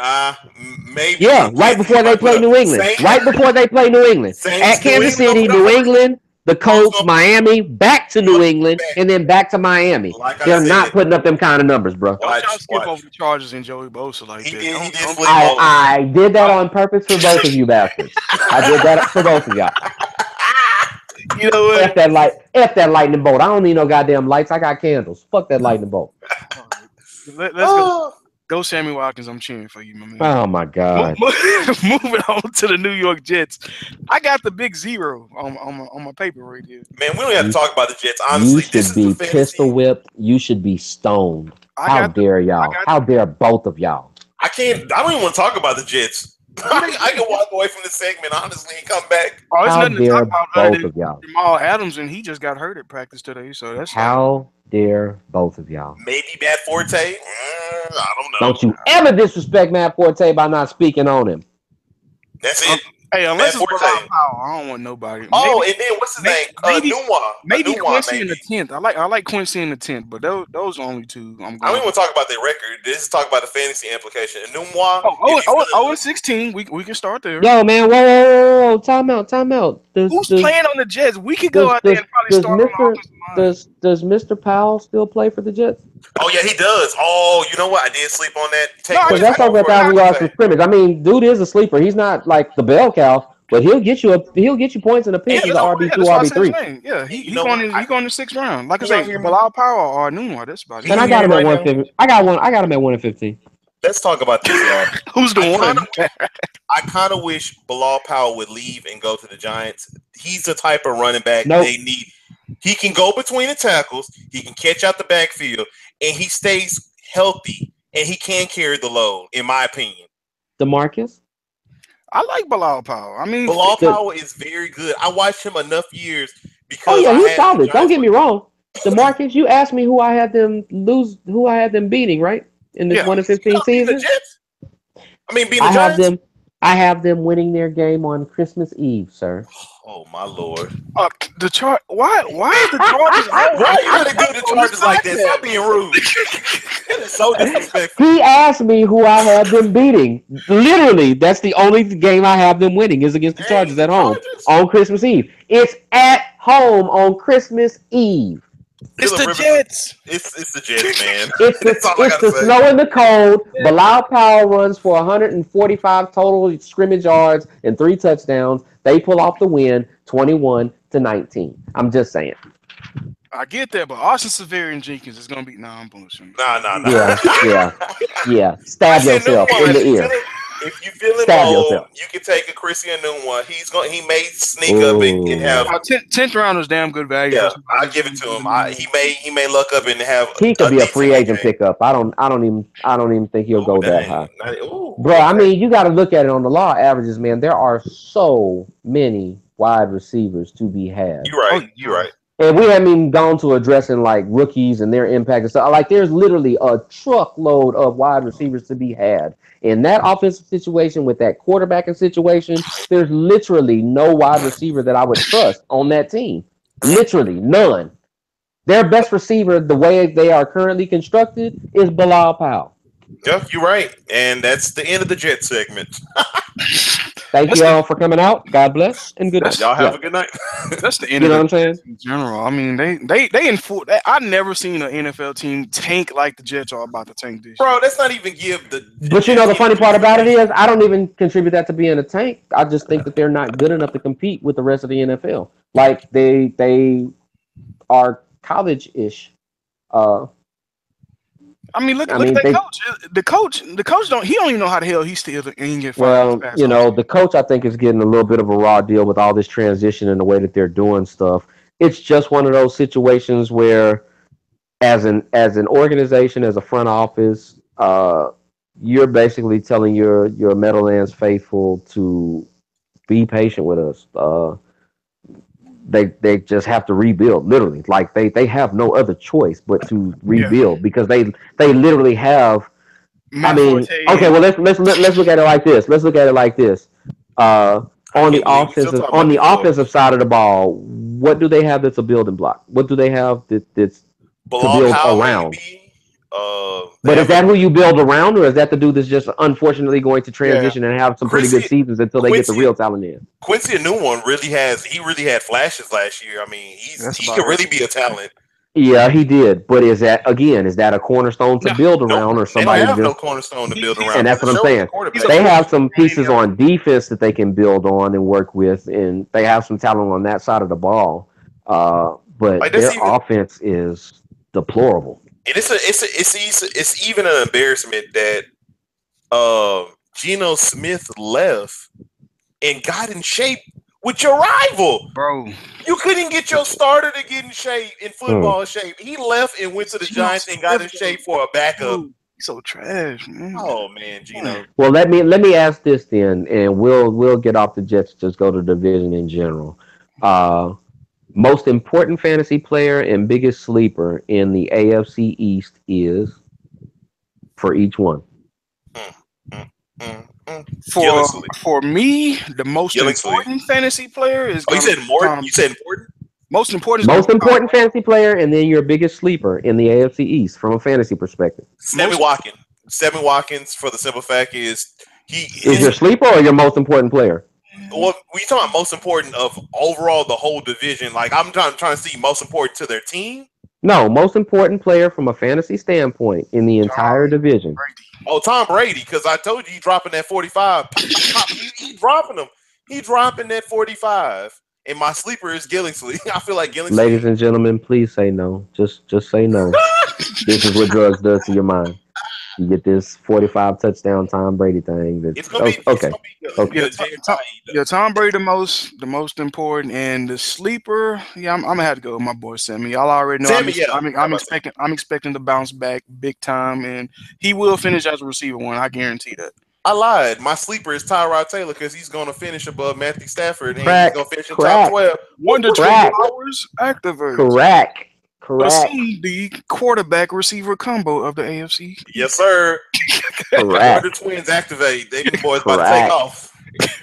I'm going to go out on the limb and I'm going to say that my personal most important guy in the division fantasy football wise is Jay Ajayi. Matt Moore. Um, I I'm really, like I said, I was completely honest. I think that he's going to do a really strong Arian Foster He's impersonation this Todd season. Gurley with a way better line. Uh, That's Same true. situation. I think that he's going to have a pretty good season, despite the fact that they're obviously facing a setback with Tannehill. And my sleeper, 45 touchdowns. Tom Brady. that's not a sleeper, sir. I'm sorry. No. Reggie My Buckhead, anybody? Yeah. my Oh, Burkhead. Yeah, that's my sleeper in the East actually is Burkhead. Sammy Watkins. I'm rooting for the guy to actually bounce back and have a strong season because for Contract. the talent that I saw him display all those years that he was kicking the shit out of my Seminoles is undeniable when he's healthy on the field. But his health and his attitude have to be right because he fucked off his rookie season with that Willie Beeman attitude, and then he bounced back and got hurt after that. So I'm pulling for the guy. I hope that he does well. I easily think that he can break out and be a 1,200 yard, 14 touchdown guy. So I pretty. like And that. I mean easily with Yes. Charles Clay and LaShawn McCoy to Yes, distract if sir. everything is clicking. He can Yes, catch sir. 1,214 touchdowns real easy. And he in the Uh, contract year? Woo! but it's an if. But like I said, I'm pulling for the guy. That would be my number one sleeper, followed closely behind by Kenny Stills. Oh, that's a real nice because With the but quarterback, Matt Moore, They still have chemistry. That's the one thing that works in their they favor. did have nice Devontae chemistry. Parker, Kenny Stills, they still have chemistry with Matt Moore just as much as they have with Tannehill. I don't like Devontae Parker.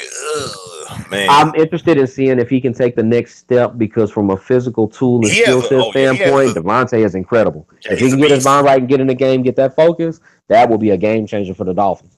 and All right. Because that duo right there will be prime in that division. and This if we shit right just here. one more to This shit throw right out here. there, oh Man, that cracking up, man. But definitely, James White is gonna be another one to look out for. yes Finished second sir. on the team in receptions last year. I'm sure he got an established role, especially after his performance in the Super Bowl. So, hey, Man, this don't guy they got Burkhead? But don't they got Burkhead back they there? have Burkhead, but James Man, White. they got like 18 running backs. They got I Deion don't Lewis know, still, man. don't they? Burkhead and Gillingsley are better than James White, in my opinion. Man, they don't have better hands than James. That is true. That What is did true. what But did then again, you got Brandon Cooks now. You got Anytime you is have the confidence, Deion Lewis still there? he's there, but but he's like Okay, fourth rotation. I'm just trying to recap all of these people that I remember seeing in this bowl game that they came back Mm-hmm. on. Who were the guys that were doing the damage there? Oh, they all are nowhere. Oh, where's LeGarrette Blunt gone? No. I'm talking about the guys that did the damage. The guys that James, were catching them swing passes out of the James White, Oh, the that one was that backfield. had James White. That was The James guy, White. All the guy that caught the game-winning touchdown. James but White. Those guys. Okay. oh, I I was just agree. checking. Oh, I I was just agree. checking. But I agree with that. But at the same, you could say that with LeGarrette Blunt, he came on that one year, then he fell off. Deion Lewis fell off. James White, I feel like he can fall off this year. Well, Dion just got hurt because they put Well, him out He there got I'm like gonna hurt. they. need I'm gonna need Rex Burkhead to actually get on before he can fall off. Hey, I like I'm him. I liked I'm him just last saying. year too. Yeah, I like him too. But I mean, the lead receiving running back I right don't like him now, because y'all both like James him. White. Oh I don't dang, like him man. because y'all both like him. Way How to about be that? opposite, sir. You How you about share that? the name, but you can't share the opinion. That's messed up. How about that? I Oh don't man, like it. I don't like it. You over here cheering on these Patriots just because they wear them same colors as the Texans. 45. here we go. You talking about the food Uh, right now? Come on, man. you talking about Trump? Oh no, I'm talking about Brady. He gonna be locking up. Because it's funny that you threw Brady out there with Belichick and the Patriots and 45 like Trump, their homeboy. See how that all connects? Coochie 25-point Ah, lead, all okay. that. Yeah. See how The that, yeah. president. Okay, I see the connection. I It's all understand. good. Hey, you It's you all good. you thinking forward? That's on a whole different other I see what you analytical did there. field that I wasn't even ready yet for. I see what you did there. You try to put them subliminals out there. I see what you did there. Let me It's tell fine. y'all what's gonna be the funnest thing about next week. Next week will be the first time we'll be able to break down the game that we all watched on Yes, Wednesday. sir. So Texans, Panthers breakdown will be coming to you guys on Thursday, and we're also gonna be breaking down the AFC South and all those fantasy Oh implications. boy, time Yeah, for me to man, it's make gonna some get nice. enemies. That's definitely gonna be a good Time to week. make some Oh, you enemies. won't make none with me because I'm probably one of the most biased, unbiased person when it comes to Houston sports. So you got Uh, it. Oh, Demarcus, I wasn't referring to you. Uh oh. Here we go. Because he gonna talk about Blake. I know he gonna talk about the Jags. I know I'm you not going to gonna. talk about the Jags, not that much. They're not of that much of an interest to me at this point. I'm referring to my AFC dark horse, and that's fine. Ooh, oh, you here we go. okay? You come to Titan push, but Because we'll, it's about to go down. we'll Y'all get about to see into them boys coming out dancing out of the end zone like Denzel was coaching them. that. Yeah, Oh, as long as it's Derrick Henry doing all the defense. dancing, I think they'll be in good shape. But they got to give it to the best player that's at running back on the roster and stop bullshitting with DeMarco Murray. But like I said, we'll So, continue that up next week. Be sure to hit draftingsleepers.com if you have any fantasy questions. All the podcast is loaded. I'm answering any and all questions that's coming on there. They definitely giving us a lot of pub. And go to draftingsleepers.com. And fellas, before we get out of here, y'all got any plugs for us? Oh, you already know what the plugs come from. It's that time of the episode where we drop what we've been watching. With me and Marcus is checking out on TV, and I'm always watching Queen Sugar, like always. Last yay, Chance. yay. You check it out on Netflix. It's the second season. It started off. I've only got to the first two episodes, but it's been pretty impressive to It's me. it's good. It's It good. is good. I've watched the whole season. It's good. It'll take you in a couple of different directions. It's interesting to see the way that everything kind of progresses in it. But it's it gives you everything that it gave you in the first season. It gives you those good stories, those bad stories. Let me see where these guys are right now, kind of feelings and stuff like that. But it's a solid season. Okay. I need to finish that up. I'm also watching Game of Thrones. You already know what it is. I'm a huge Game of Thrones junkie. Ballers and Insecure. Ballers is what is it? 3 episodes in, and 2 episodes in, and I'm really impressed with the season Hmm. so far. The Rock is charismatic as hell. He's really showing me some acting chops that I didn't expect Out The that Rock money. to even have, honestly. And then on the movies out there that I watched Transformers this weekend. Terrible movie. Do not watch that movie. It's really garbage. Dunkirk, phenomenal movie. Check it out in a theater that has great sound system, or in checking the IMAX. Very suspenseful. And King Arthur, another low key hit. A lot of people didn't really care for it. I know I told Marcus about it. It just, if you like the Guy Ritchie style of how he does movie. Growl. What'd you say? So I heard him growl. What you I mean, growling? I understand. Well, I know. Me and Griffin talked about it before.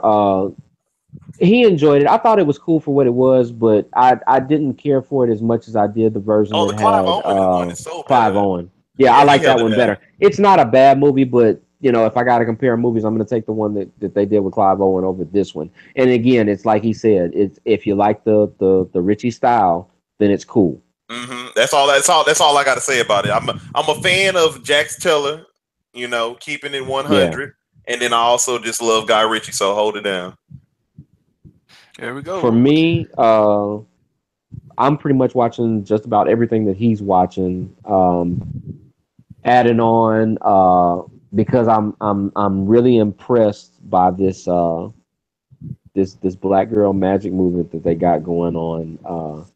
There's a show that I'm enjoying that kind of reminds me equal parts like stand up comedy and Insecure. It's like a Mm, British version for me, and that's Chewing Gum on Netflix. okay. Uh, it's set up in Britain, centers around this young lady of color growing up in an ultra religious household. She's a 24-year-old virgin that's trying to get out and about and figure out the way of the world and stuff like that. She's got some wild friends and folks in her circle that run all spectrums from ultra religious to super thottish and all points in between. It's really hilarious in that British style of comedy and dry wit, but I enjoy it. Um, Hey, there's another one. those There's foreign another one that movies are I'm the looking best. for. Yeah, the foreign movies are lit on Netflix. A lot of people Hmm. sleep because they see something that don't look like it's American and don't want to try. Man, them foreign shows and stuff that they got on Netflix Are are legit. are legit. There's They a go zombie hard. movie on there, and I cannot think of the name of it. And it is legit. It is probably the best zombie movie I've ever seen that nobody talks about. They're quick thing. Didn't want to interrupt you. They're on a Oh, you train. good? A zombie apocalypse breaks out. The infection breaks out in a train. So they're trying to go through the different carts and trying to survive. It is impressive. It is probably the most scary and suspenseful thing I've seen on Netflix. So y'all need to check that out. Continue. For me, for because pop culture vulture, comic geek chic, it ain't gonna stop. For me, Cartoon Network, or if you do the streaming, I look at it all the time on Showbox. Uh, there is another show out right now called Justice League Action that is pretty much like Justice League Unlimited that used to come on, and it's like a cross between that and Batman Brave and the Bold because Oh, they I didn't. literally have any and every character that's ever been affiliated or associated with the Justice League in it. It's actually animated and drawn in the same style like Batman Brave and the Bold.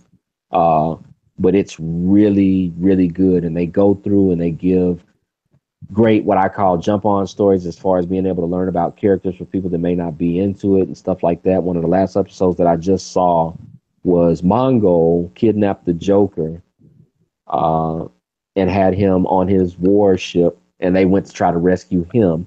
They had another episode where they had Lobo trying to seek sanctuary with the Justice League because the Red Lanterns were hunting him down for a bounty. They have all kinds of crazy scenarios and stuff like that. But if you're a big fan of just comic book culture and stuff like that in general, you like the animated stuff, you like to see the different heroes or want to learn about the different heroes and villains and stuff like that, it's a great show to kind of fill you in because literally they have different heroes and different villains on every single episode.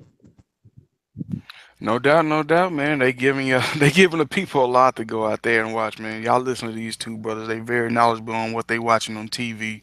But Oh, man, wait. Before you close down, I'm sorry. Don't mean to cut you off. now what you got? Uh, always encourage people go through hit the podcast and stuff like that, whether it be on SoundCloud or our various other access points. Hit the Facebook page and you can get the podcast and stuff like that on there. But we are in the mix of actually opening up a group forum page on Facebook so you can Yes, kind of sir. get it in. We can kind of do the back and forth, talk about pertinent sports debates or entertainment issues, anything going on with pop culture, music, stuff like that. Kind of brainstorming on what I want to actually call it to kind of get you guys in there and in there like in a major way. But the general gist of it is, we're not just gonna come and just parlay and sit and look at each other and stuff like that. When you come into this group chat, you come into this group page, bring your argument and bring it strong because we cutting heads and we hitting it in. We're Yes, gonna sir. Yes, sir. we're gonna be in there we're gonna be in there to get it hot and heavy. There, Because I'm gonna come in there super opinionated. I know my two brothers in crime on here are going to be just as opinionated. But we want to hear y'all's voices too. We want to know y'all's opinions and stuff like that. And with football season coming around, oh, I'm claiming and shit tripping all day. There you So go. come on with it. It'll be up hopefully by Monday. We're going to fine tune it. I'm going to make sure that I get the stamp of approval from my two co-hosts in crime, and we'll have it up and running so you guys can get out there and get to chattering and hollering, and we can get to rooting for these sports that we love and talking trash and enjoying it like it's supposed to be done. No doubt, man. There's no better time of the year. I'm telling you, anytime August hit, it's just Ooh. that adrenaline get going. You just get so damn excited. So no doubt, man. Y'all can definitely catch me on the Twitter at fishandgrit713. Add me, DM me any questions you got. Feel free to holler at your boys. But for my man Griffin, for Wilson and myself, this has been Fish and Grits, and you guys have just been served. Y'all enjoy. Football, baby. Woo! Peace.